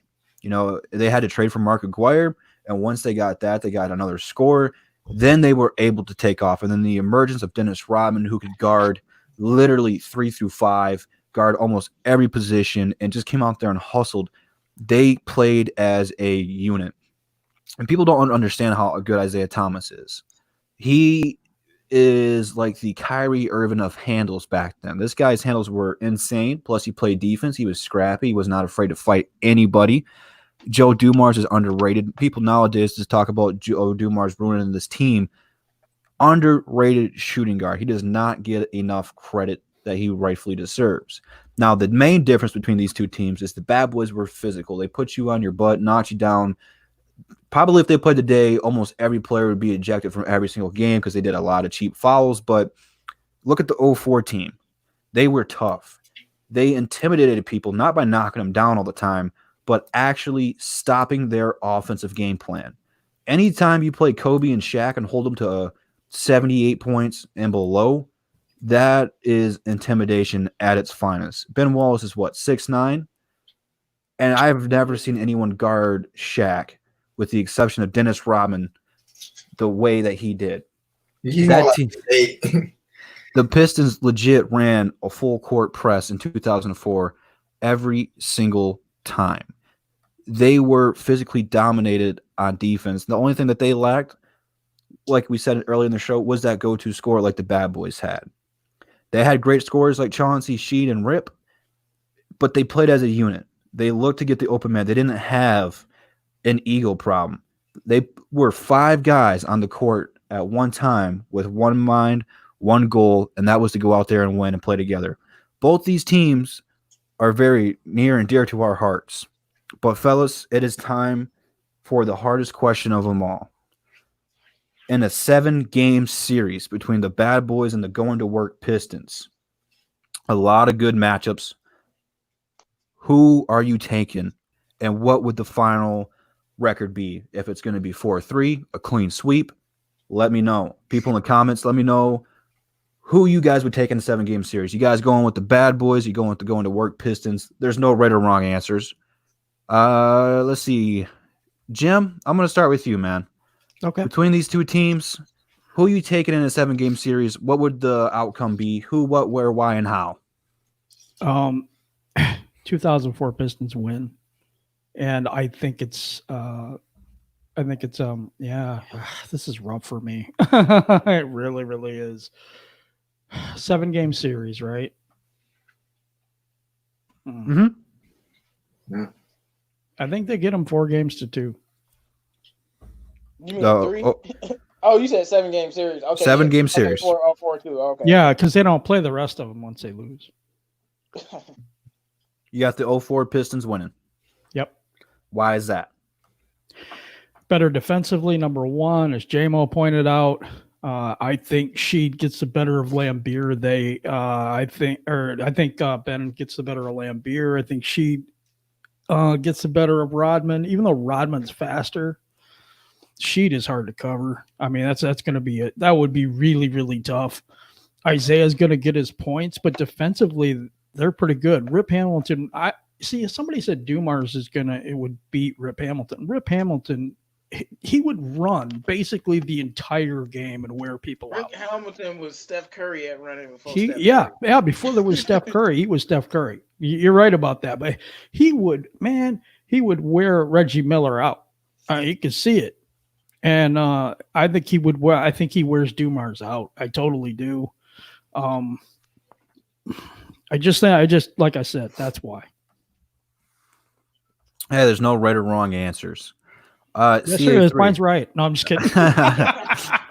CA3, man. Between the matchup with the Fro versus the Worm, between Zeke and Mr. Big Shot, and so much more, in a 7-game series, who you taking? You taking the bad boys, or you taking the going to work Pistons? I mean, I hate to take a side, because these teams are, they're in my heart, man. But I had to say, just like Jim said, I had to say the 04 Pistons, because they just 04 Pistons. I mean, they were like locking people up completely. Like, I mean, the bad boys had good defense, but they weren't locking people up like the 04 Pistons were. And I don't think, the bad boy Pistons would be able to completely end that Shaq and Kobe dynasty like the 04 Pistons did in that fashion. And I think that I think eventually, like Jim said, I think they would eventually they would eventually outwork them entire out the bad boys eventually. And I think they'll probably win. They'll probably win about 6 games, I would say. But yeah, I just think that they would eventually get the best of the bad boys. So you got the 04 Pistons winning 4-2? Yeah. Okay, I can dig with it. Bravo, man. This is a good matchup. Which one? Who? What? Where? How? And wow? How? I think the 2004 will win it. And if you ask me, I'm going to go in 5 games. They're probably going to sweep them, like close to a sweep. If you ask me why, I'm going to tell you why. Rip Hamilton is going to score 50 points in one game. You'll see that. You will see that. I mean, no, I'm using the correct English. You probably see Rip Hamilton go for 45 to 50 points in one game. That is a bold prediction, Bravo. I'm waiting to see the comments rolling on that one. Yeah, that's crazy. I like you, Bravo, but I don't know. Joe Dumars is a great defender. I mean, at times he had to guard MJ. Him and Zeke had a shift there. And I see a lot of people talking about Chauncey going to check Zeke, probably. And, there are some mismatches there. Chauncey, he's going to have his work cut out for him with that. But you're forgetting about a guy coming off the bench and Lindsey Hunter, who was a scrapper and coming in and put the clamps on fools. So I think that the 04 Pistons as a team are going to have to stop Isaiah Thomas. Chauncey's not going to be able to do it one-on-one. He's counting on the Fro down low to help back him up. That's kind of what they did. But J-Mo, man, 7-game series. Who are you taking? I'm taking the bad boys in 7 games. And there is only one reason why. Out of all of these players, only one player got a name, and we don't even know how he got it. And that's Isaiah Thomas. We call him Zeke. Like, just cuz. It's like, no, that's not just cuz. It's a reason. But I'm just saying, he the only one with a nickname. He's the superstar. And I feel like it's going to come down to the last 30 seconds of the game. And I'm trusting the ball in Isaiah Thomas' hands over every other person on either team. Like, y'all know how much I love Rip. I love him more than Isaiah Thomas personally. We know he's clutch. Chauncey is clutch. Like, the whole Pistons team is really clutch as a unit because they didn't have no superstar. So everybody had their clutch moments from Tayshaun to Ben Wallace to Rasheed. But end of the day, Chauncey Billups going to be on the island with Zeke. And it's going to be like, what's up? And I'm sorry, with Zeke going to put that man on skates. And I know Chauncey is a very good defender. Skates. Like, after, Kyrie, if you want to put him as the greatest handles ever, literally number 2 is Isaiah Thomas. I know people love Steph Curry, so you might put him at 3 now, but after Magic Johnson, Isaiah Thomas is the second best point guard of all time. Am I wrong? If he's not 2, he's 3 behind Steph Curry. I'm not going to fight you there. So, like, what are we talking about? Like, this is Isaiah Thomas, man. He gonna get him. I'm sorry. I love the 04 Pistons, but he gonna get him that work in the clutch. He gonna give him that work. This is a man scoring 19 on one leg in a minute and 40 seconds. Like, this is the man. You do not want that business from Zeke. He's gonna be a terror. And I think Joe Dumars is going to be a terror as well on both ends of the court. But to me, I think the game's going to be very scrappy. Every game going to go down to the wire, and each game is going to come down to who makes the clutch plays. And I think 4 times out of 7 games, Isaiah Thomas and Joe Dumars are going to make those clutch plays, man. Like, what you going to do with Zeke? I know you said they're going to have to guard him as a team, but eventually you ain't going to be able to do that. You're going to be in an ISO situation with Zeke. What's about to happen to you? Barbecue chicken. You know what's about to happen to you. So I'm going with the bad boys, man. And the bad boys have everything that the 04 Pistons have. They got dogs and defenders. They got tough guys. They got a deep bench. Vinny Johnson, like you said. People don't realize how good. What's the dude name? Was it Mark McGuire? Mark McGuire? Yeah, Mhm. Mark McGuire was a very, very great player before coming to the Pistons. He was averaging like 18, 19, 20 something a game, playing Magic Johnson in the Western Conference Finals every year. Like, this dude was a star. Like, Mark McGuire coming to that team in this era with social media, that might consider the Pistons a super team. I'm being honest. Mark McGuire was balling in the Western Conference Finals against Magic Johnson and the Lakers teams.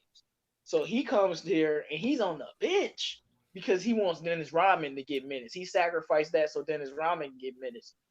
I think it's gonna be a very defensive battle, but Zeke gonna have that ball. What you gonna do?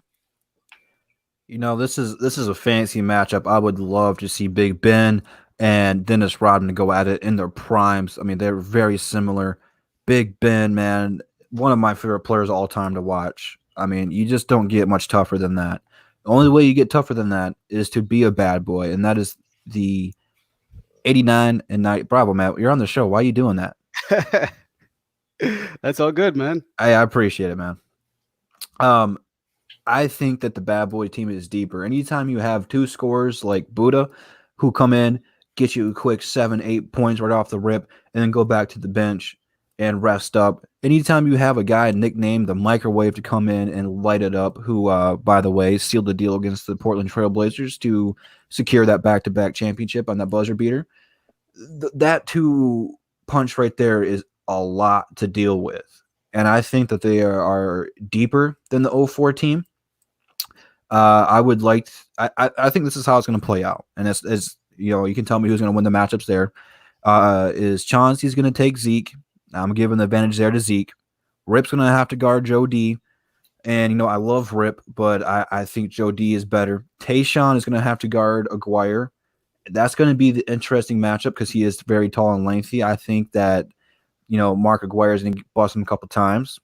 Sheed's going to be guarding Bill Laimbeer because Bill Laimbeer is going to be the stretch player.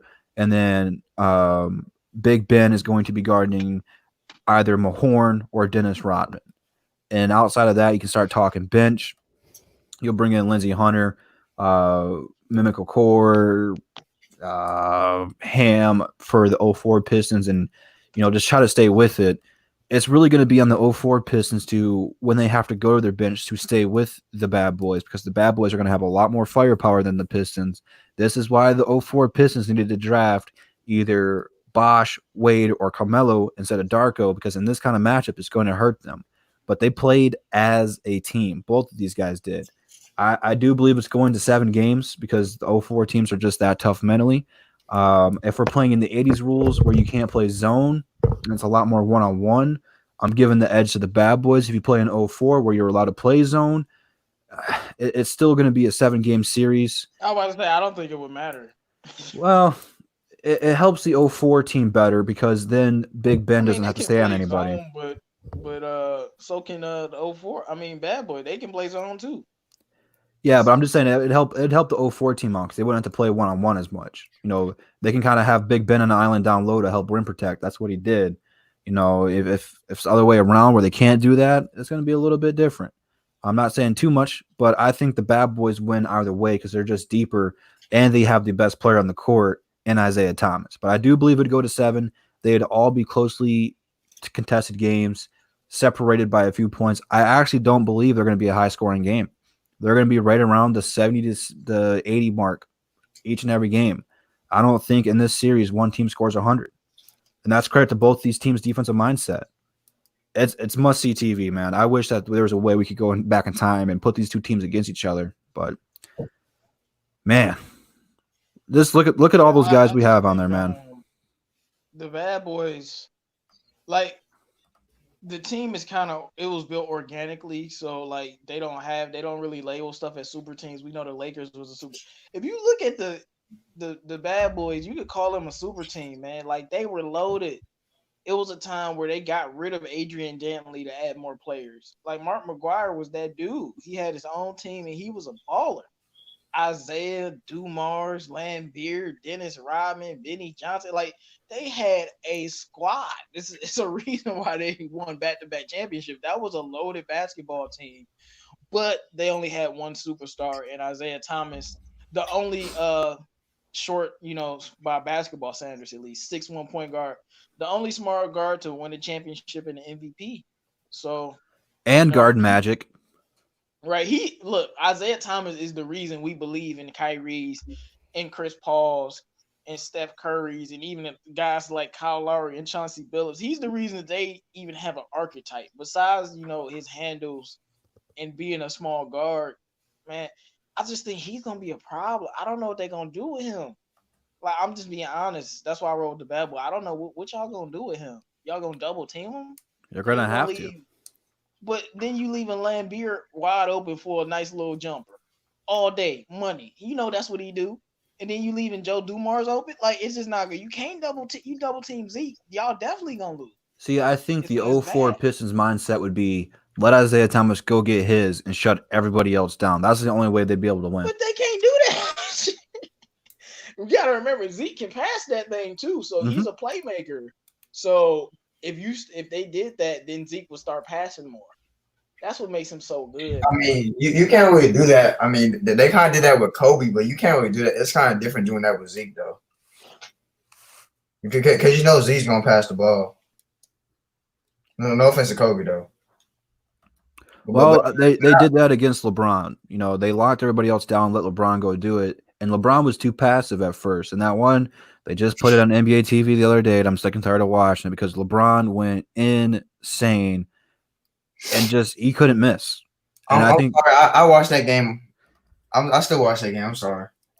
I like watching it because it's still the Pistons. And, even though LeBron cooked us that game, we were still tough defensively. He was hitting shots contested, but you put Chauncey on LeBron, and LeBron was just like, all right, let me hit this real quick. So he was cooking Tayshaun to death, man. Oh. I mean, Tayshaun like 60 pounds lighter. Like he was cooking Tayshaun. He was cooking Rasheed too. Like he was cooking Rasheed bad. She was getting it. Yeah. So let's see what we had three people go with the 04 team and 2 with the Bad Boys. Right. So chat, we need you to decide this, man. I need to know in the comments right now, which team are you rolling with? You going with the Bad Boys in a 7-game series, or are you going with the 04 Pistons? There's no right or wrong answer. This is strictly for our pleasure, our fandoms, who we liked better, because we have a lot of different age groups in the chat, man. We got people who were alive to see the Bad Boy team get formed. We have people come in at the Grant Hill era and got to watch the 04 team get built. And then we have a lot of young people who weren't really around to see either team, which hopefully NBA TV will have team day again and really start playing you the classic games because, man, both these teams are special and there's no right or wrong answer.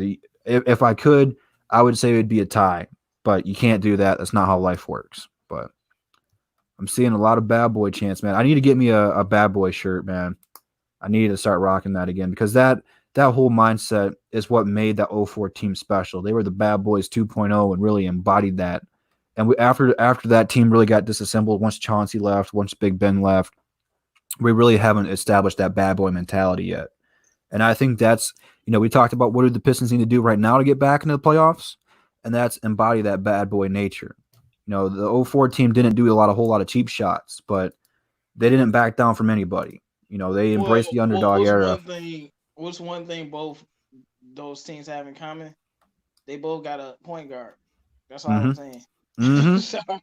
so draft a point guard, Pistons. That's how you make the playoffs. Hey, win the championship. J-Mo, what day is it? It's Free Smoke Saturday every day, man. What it is, you already know. So I'm seeing a lot of bad boy chants in there. I'm seeing a couple 04 team. I think it's pretty split down the middle. The fan base is pretty torn. So with that being said, if you guys want to ask us any questions, whether it's regarding the bad boys versus the going to work Pistons matchup, if it's NBA related, basketball related, Pistons related, now go ahead. Now is your time to shine. We'll put you on the spotlight, and I'll try to answer all your guys' questions. So be sure to put that down in the comments. Again, DSA's got a lot of big things coming up. NFL draft right around the corner. It's about a week and a half away. Round 1, Luke G's channel. Round 2, Micro Mike's channel. Round 3 and 4, very crucial points in the draft, will be on Jim's channel. So be sure to go down to the description, subscribe to all the DSA members. You're going to want to subscribe to JMO because next week Above the Rim is going to be on his channel, 1 p.m. Be there or be square. Make sure you guys do hit that like button as well. But without further ado, let's go ahead and start answering some of your guys' questions. Any word on the lottery? As of right now, NBA doesn't know what they're going to do for the rest of the regular season. So as of right now, nothing. I do hear that from the NBA that they're going to plan on making the NBA season as late as in July or even August. The goal is to finish the NBA around Labor Day, which is September. And they also plan on pushing the draft and lottery all the way to that date, if possible. JMO, you're the ball expert in the family. Wait, pause. You're the ball family expert. What percent do you give the Pistons to get LaMelo? Oh, snap. I'm sorry, that came out weird. I should have reworded that differently. Oh, snap, man.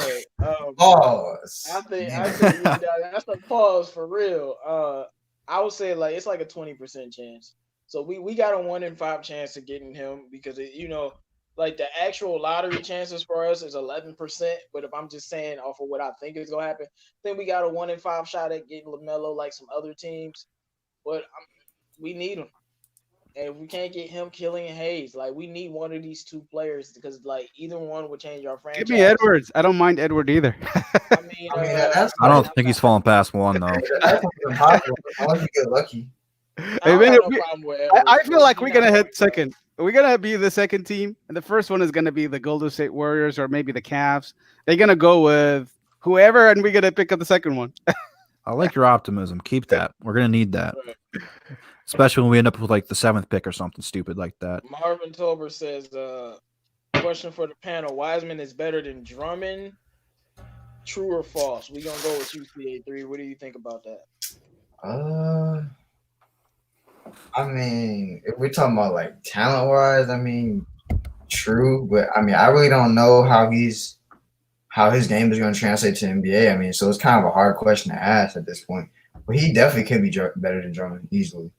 Well, let's put some respect on Drummond first. This guy hasn't played a lick of NBA basketball yet. Andre was a 2-time NBA All-Star. So, he's got a lot of work to do before we can start doing that. Potential? Yeah, because he can do a lot more things Drummond couldn't do. Yeah, potentially, yeah. So, it's really hard to answer that question now. He hasn't played a single lick in NBA. He only played 2 college games. How could we know? Well, let's pass that one over to our scout expert in Bravo. Yeah. Who would you think, Wiseman or Drummond? If you think there's no better rebounder in the game than Andre Drummond in the past 10 years, in my opinion, he is really he hasn't been played 10 years. Okay, so I'm going to correct this. He is the best rebounder in the game. I don't think we're going to see a better rebounder in the next 10 years or so. But Wiseman, he is definitely a better all-around defensive player than Andre Drummond. He is averaging multiple shots. He is also a better scorer, I believe. So he's a really good elite shot blocker. I'm hearing he's a 4.7 blocks per game. So he might be a great, crazy shot blocker besides his rebounding skill. So if you ask me which one is going to be better, I'm probably going to pick Wiseman. But if you're really going to say, can you guarantee Wiseman to be well? Because I'm not really sure, because only thing is about Wiseman is his legs. I heard that his legs are really skinny legs. He cannot really hold his post as good as Joel Embiid or Andre Drummond. So if he can build body weight, and I'm talking about the legs weight, he would be really unstoppable force in the NBA. Well, that seems to be a pretty common factor with Pistons draft prospects. Yeah, and we have Wood, skinny ass legs. We have we have Sekou, skinny legs. We have Wiseman. Now we don't have a really big guy except Blake Griffin. So I don't know. I think he's going to be a better player than Andre Drummond. It's just a matter of health, development, and overall potentials. But I don't think we're going to see a better rebounder than Andre Drummond for sure. Marvin's got another one for the whole panel. Jim, I'm going to start this one off with you. He said, would you trade up Blake, Derrick Rose, and a fifth to Golden State for Draymond Green and the first pick in the NBA draft? That's a hell yes. I was about to say yeah. Like, so I can That's get a hell yes, because you're getting LaMelo and you're getting Draymond I Green. can get Anthony Edwards. Blake Griffin, Right, who you gets giving me injured a lot. I like Derrick Rose, but I'm getting LaMelo Ball. I'm good. You can get LaMelo or Anthony Edwards. Like, Yeah. I think that's a pretty unanimous yes from Well, everybody. Draymond contract is kind of Horrible. big, though. Well, him and Blake should equal pretty close to being similar. So, I mean, it would offset the books. I mean, Draymond's but he has more years on his contract though. Yeah, but you know, I'll take him though. I'm just saying. to get a player like LaMelo or Edwards, it's worth the contract. And I think, you know, he played for Michigan State, so he's not going to hate it here in Detroit. And, you know, like we said, we've talked about embracing the bad boy mentality. He would be a factor in doing so. Truth over emotion says Gobert is on the trade block now. 2, J-Mo, it's a no for me. Would you be willing to trade for Gobert? No. So, J-Mo, you saw the news, right? No, but look, I'm gonna tell you no, and it don't got nothing to do with basketball. I just don't like this dude. I don't want him on the team. And shout out to all of the idiot fans that think Gobert is a better basketball player than Donovan Mitchell. You're stupid. Like, I'm sorry. It was so many people on Twitter. Gobert is way better. He's the 2-time defensive player of the year, and he averaged 12 points a game. Like I'm like, bro, he's a great defensive player. Great. But Dwight Howard was a great defensive player, right? Right. yeah. But he was averaging 20 plus. That's my point. Gobert is giving you 13 points a game while being a great defensive player. I mean, even Marc Gasol, pretty good defensive player in his entire career, won defensive player of the year, stole it from LeBron. But he was also giving you 20 a night. And that's my problem with Gobert and a guy like Drummond. They can't score. And Drummond can score more than Gobert, and he can't score. Like, that's terrible. I don't want Gobert. Drummond can still give you 17. Think about I this. want Bogdanovich, and I wanted him since last year. Think about this, though. You know, Mitchell is extremely mad at Gobert for not being cautious with this virus. How do you think Christian Wood feels? Because he tested positive for it because they played the Jazz, because he played because he played Gobert. Well, I'll tell you this. Shout out to Donovan Mitchell, dog. Shout out to my black brother. Because, like, you shouldn't forgive him this easy. He was out there probably playing in the lock. Like, we don't know what they were really doing. Because, look, trust me, Donovan doesn't seem like one of them rude, mean type people. He's not about to be holding a grudge unless Rudy was probably in the locker room fooling. Probably in the locker room touching everybody and everything. Other Jazz teammates said he was fooling in the locker room. Christian Wood is equally as pissed. Like, this dude gave me a virus and he shouldn't have even been playing. But I'm not surprised that Donovan. I would just be looking at him, side-eyeing him like, yo, like, for real, though? Like, that's why I don't fuck with French dudes anyway, dog. Like, man, like, I'll just be mad. And I know Donovan Mitchell was like, yo, what if the virus took a wrong turn or something, man? Like, he could have killed me. So, I mean, they gonna have to choose, and they not choosing Rudy Gobert. So anybody who think they should choose Rudy Gobert, weep, because they gonna choose Donovan Mitchell. Marvin, you're coming in with good questions, man. I didn't mean to cut you off, J-Mo. Were you done? Yeah, J-Mo? I'm done. Okay. Marvin Tolbert wants to know. I'm going to pass this one to everybody. Everyone's going to get a shot at this one. Who is your most hated Piston of all time? Marvin, I want to ask you this. How much time do you got? Because I can name you a list of people that we have gotten, and this is in no particular order because I don't know if I could rank them, but Charlie V, the overpaid contract he had. Josh Smith, he is high up on my list. I hate that guy. He got a technical foul in the big three just to get kicked out of Detroit because he didn't want to be there. Plus, he went to Houston and dropped like a 35-point game in the playoffs. Where was that when you were here? Keep shooting threes, my man. Recently, I don't like Thon Maker. I just can't stand the guy. He's got all the talent in the world, and it's just a skinny twig. But hopefully, I didn't steal some of your guys' answers. I can name some more if you guys don't name them. Jim, we'll start. Why did you say that? Man, never mind.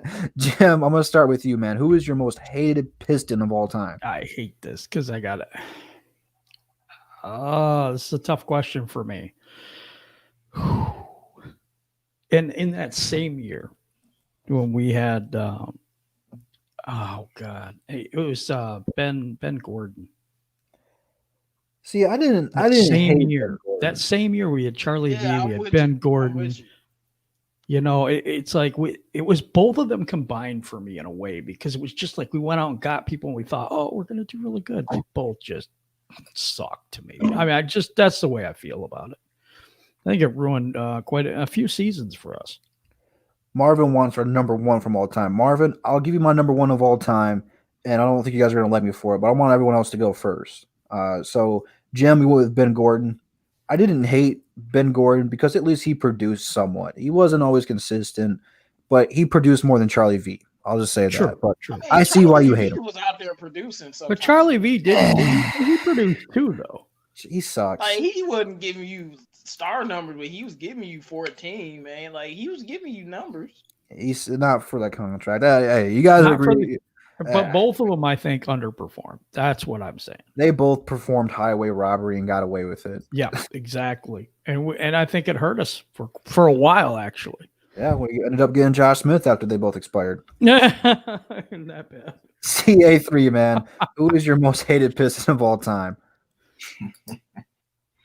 I mean, I'm so young. Like, I don't really. It's really hard for me to say many players, but like, I had to say Darko, man. He ruined. Why do you have to have a good workout one day? Like, why can't he just have a bad workout? Like, so we could have got the Dwayne Wade and Melo or something. Like, he had to have one good workout for us to be baited into taking him. But I mean, I just feel like I hate him the most because I feel like if it wasn't for him, we could have won at least 3 championships. It wasn't for him. I don't know how much that was his fault over Joe Dumars, but hey, I'm not going to fight you. I mean, yeah. I mean, he was trash. I don't care where you get it. Don't be trash. You know what it is? It's the blonde frost tips. Don't trust a white guy with blonde frost tips. It worked bad for NSYNC. JT left them, became a multi-billionaire. Don't trust guy with frost tips. Bravo. Who is your most hated Piston player of all time? Okay, I'm going to pick this guy because I really think he is the ultimate, utter trash. Henry Ellenson. Henry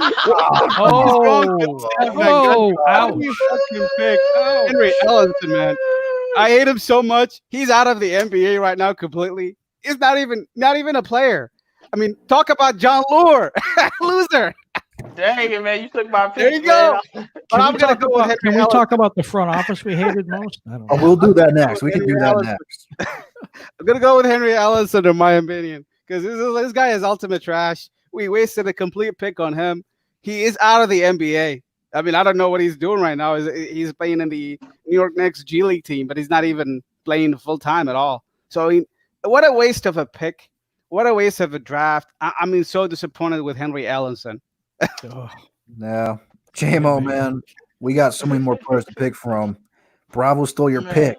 Who's your most hated piece of the ball? He's going to go with Loser. John Loser. Go for it. John Lure, garbage, trash. I can't even make a layup looking Josh Smith, shot chucking, inefficient. I've been out the NBA for 4 years and I'm still getting paid for 4 years. Looking, then we got Thon Maker, man, looking like a skinny black SUV. Like, man, get on somewhere with this. I cannot stand these guys. And two more players that I sincerely hate. Sincerely hate. Stanley Johnson and Langston Galloway. I know y'all love Stanley because he can play defense, but he was garbage. Like, I'm just tired. Like, he can play defense. Good for you.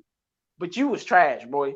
Like, you was supposed to be the dude. You came out in Arizona, averaging 19. No, y'all gonna say we didn't develop him. I don't care. We didn't develop a lot of players. He was garbage. And I've never liked Langston Galloway. Like, ever. I've been trying to get him off the team for like 3 years. I just don't like him. Like,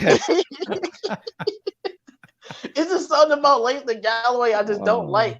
Like, he can shoot a three, but he's streaky. It's not like he can score off the dribble. It's not like he can play make, and his defense is garbage too. Like, I don't be getting confused when he played good defense one game.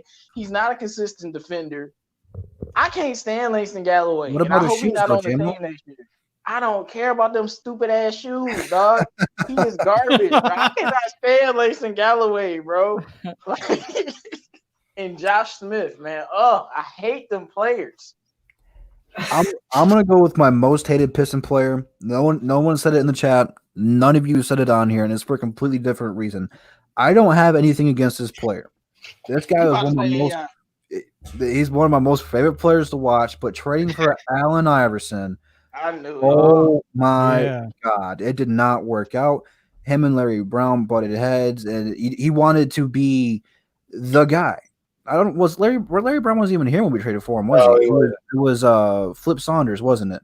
Yeah. Yeah, they butted heads, and it ruined everything. And it's not AI's fault. He was traded here. That's more front office's fault. But I just look back at the time, and it ruined everything. Chauncey was the leader of that team, and yeah, that team was on the downfall. But again, if the front office would have drafted well, we wouldn't have traded for Allen Iverson. If we did, it would have been different. But I mean, that's not the AI we know. You know, he was past his prime. It just, I just look at that, man. 27. Yeah, I mean, it was just a bad attitude, a bad look for the Pistons. There was always fighting. So I look back at that time, and I just hated it. It's nothing against Allen Iverson. It's more towards the front office. But no, that's the Pistons' fault. Why would you bring AI there when you got Chauncey and Rip? Like, are you stupid? And then the sad thing is when they traded Chauncey ends up being a top 5 MVP candidate and leading them to the Western Conference Finals with Melo. All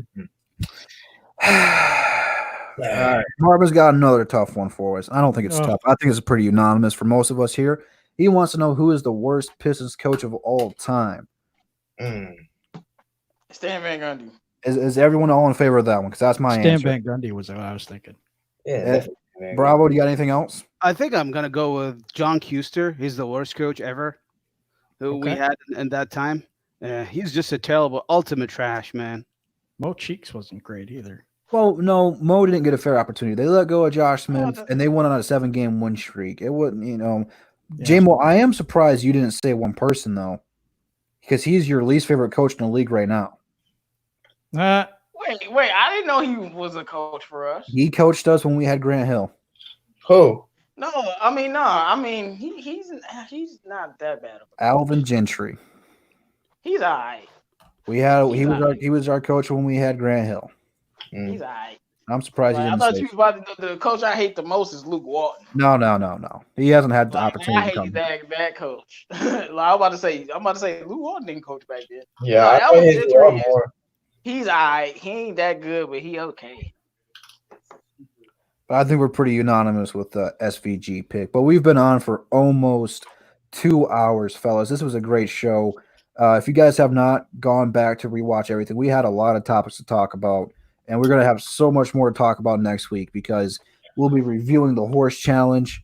I guess tournament is not really a challenge, but we are going to go ahead and transition to final thoughts. If you guys have not hit that like button, please do so. Jim, man, what do you got for final thoughts for us? If you guys are not subscribed to Jim, do so. He is hosting rounds 3 and 4 of the NFL draft on his channel, so be sure to subscribe to him. But go ahead, Jim. What are your final thoughts for today's show? Yeah, I've watched the Pistons for a very, very long time. And, I also watched the Lions for a long time. And at least I can say that we've had 3 championships here in Detroit. We've had competitive teams. We've had stuff to root for. Right now, we're in a downturn, but I think it's going to come back up. And I think we have a better chance of getting a championship than the Lions do. Oh, shots fired at the Lions. I'm usually the guy taking the shots at the Lions. I It's mean, good. that's not that far fetched. Hey, Lions fans get all butthurt when I do it, so it's just good to have a partner. Thank you, Jim. I appreciate that. Take some No of the smoke problem. off of me. I'll be sure to use you more often for that one. CA3, man, thanks for coming on today. What are your final thoughts on today's show? It was fun to be here, especially since I have nothing to do at home. I mean, I've been on spring break the whole weekend, and we're doing nothing during spring break. It's kind of pointless. So, it was fun to be here to get to just get some of this boredom off my chest. Bravo, I want to give you a special thank you for all what you're doing outside of Above the Rim. And I know you're a busy man. So to have the time to come on here and talk some hoop and talk some draft with us, I appreciate you for coming on. Thanks. I appreciate you for dropping that super chat. You didn't have to do so. But what do you got for final thoughts for us today? I really enjoyed the show today. It's a very good one, especially when we talked about the draft and prospects. And I think we are just really enjoying this every time we do it. As far as I can say, if I'm off, I'll try to do it every time. Hopefully on next week, maybe if I might be on call next week, but we'll try. Keep going, keep it going, Pistons, and hopefully we'll be back. So hopefully in the next summer, and we'll have a basketball back on track. I think we can beat this thing. Hopefully, it's just a matter of just gonna play it safe and be cautious with it when we get out of into our own life again. And hopefully we'll be positive. Hopefully we'll just get it over it. Just a matter of time. Hopefully. Heart of the City 313 JMO. You're going to want to subscribe to him too, because next week Above the Rim is going to be on his channel. But without further ado, JMO, what do you got for the people for final thoughts? Yeah, most definitely picking up what Drew said. Like, if y'all do want to watch Above the Rim and don't want to miss the show, scroll all over to my channel, man. On my channel, I got videos about LaMelo Ball and why we should draft him. But it was a great show today. Thanks everybody for coming out. If you haven't liked the video, make sure you do that. But it was a great show. I'm glad that the NBA is doing something with the horse thing. You know, even if it's virtual or whatever, something is always better than nothing. With the lack of basketball that we have, ESPN, everyone that works for y'all needs to be fired because y'all are a bunch of idiots with that mock draft. I don't know what you was thinking. I just feel like the Pistons have a lot they need to do. They need to draft a point guard. We need to build around the team that we have now. That's Luke Kennard and Sekou and Speed and Christian Wood, so we can be a better team next year. So I just hope we be a better team because I want to get some more winning, in the Detroit uniform downtown, man. But shout out to everybody in the chat, man. I had a great time with it. Everybody, man. Shout out to everybody in the chat, man. Devin99, Marvin Tolbert, man. Y'all always in the building, man. We definitely appreciate everyone who's rocking with us during this time. I mean, we know a lot of you guys don't have a whole lot to do because not everyone is working. Me and Bravo, I know for sure, are essential. So we have to go to work every day still. Oh, we thank you too, Drew. It's a really nice thing to do, and we salute you for doing your job as an essential worker. Well, I appreciate it. I don't know how much longer that's going to be, but only time will tell. So it is our job, our responsibility to entertain you, the people. And what better way to do it than come on here and talk sports in a time where sports aren't on TV? So you guys are the real ones. We appreciate every single one of you, even the guys who are disrespecting Sekou because you're still watching. It's another topic for another day. We're gonna address some of this negativity we got going on here through the weeks to come. And if you guys want to come on, even if you have a different take than us, we open you guys to come on Above the Rim to counteract what we're saying. We want you guys to challenge us. So if you don't like Luke Kennard, if you don't like Sekou, and you want to trade some of these guys, you have an open invitation to come on Above the Rim. You can hit up me or JMO on Instagram or Twitter and just DM us. We'll get you on the show as soon as possible if you guys are really serious about doing it. We know we're not hiding from anybody. So if you want to come on here, free smoke, like JMO said, you can come get this work real quick. You know, we will put you in a place where we won't be too negative on you. We will challenge you. We'll try to keep it civil, but you know how you come at us is how we're going to come at you. So if you want to come on here professionally and do it, you know, JMO lives in Detroit. He can get down in the gutters and get pretty gritty, man. There's a reason it's called free smoke. But thank you guys for rocking with us. We'll see you next week here on JMO's channel, 1 p.m. for Above the Rim. And that's the bottom line because Detroit Drew said so. Peace. Peace.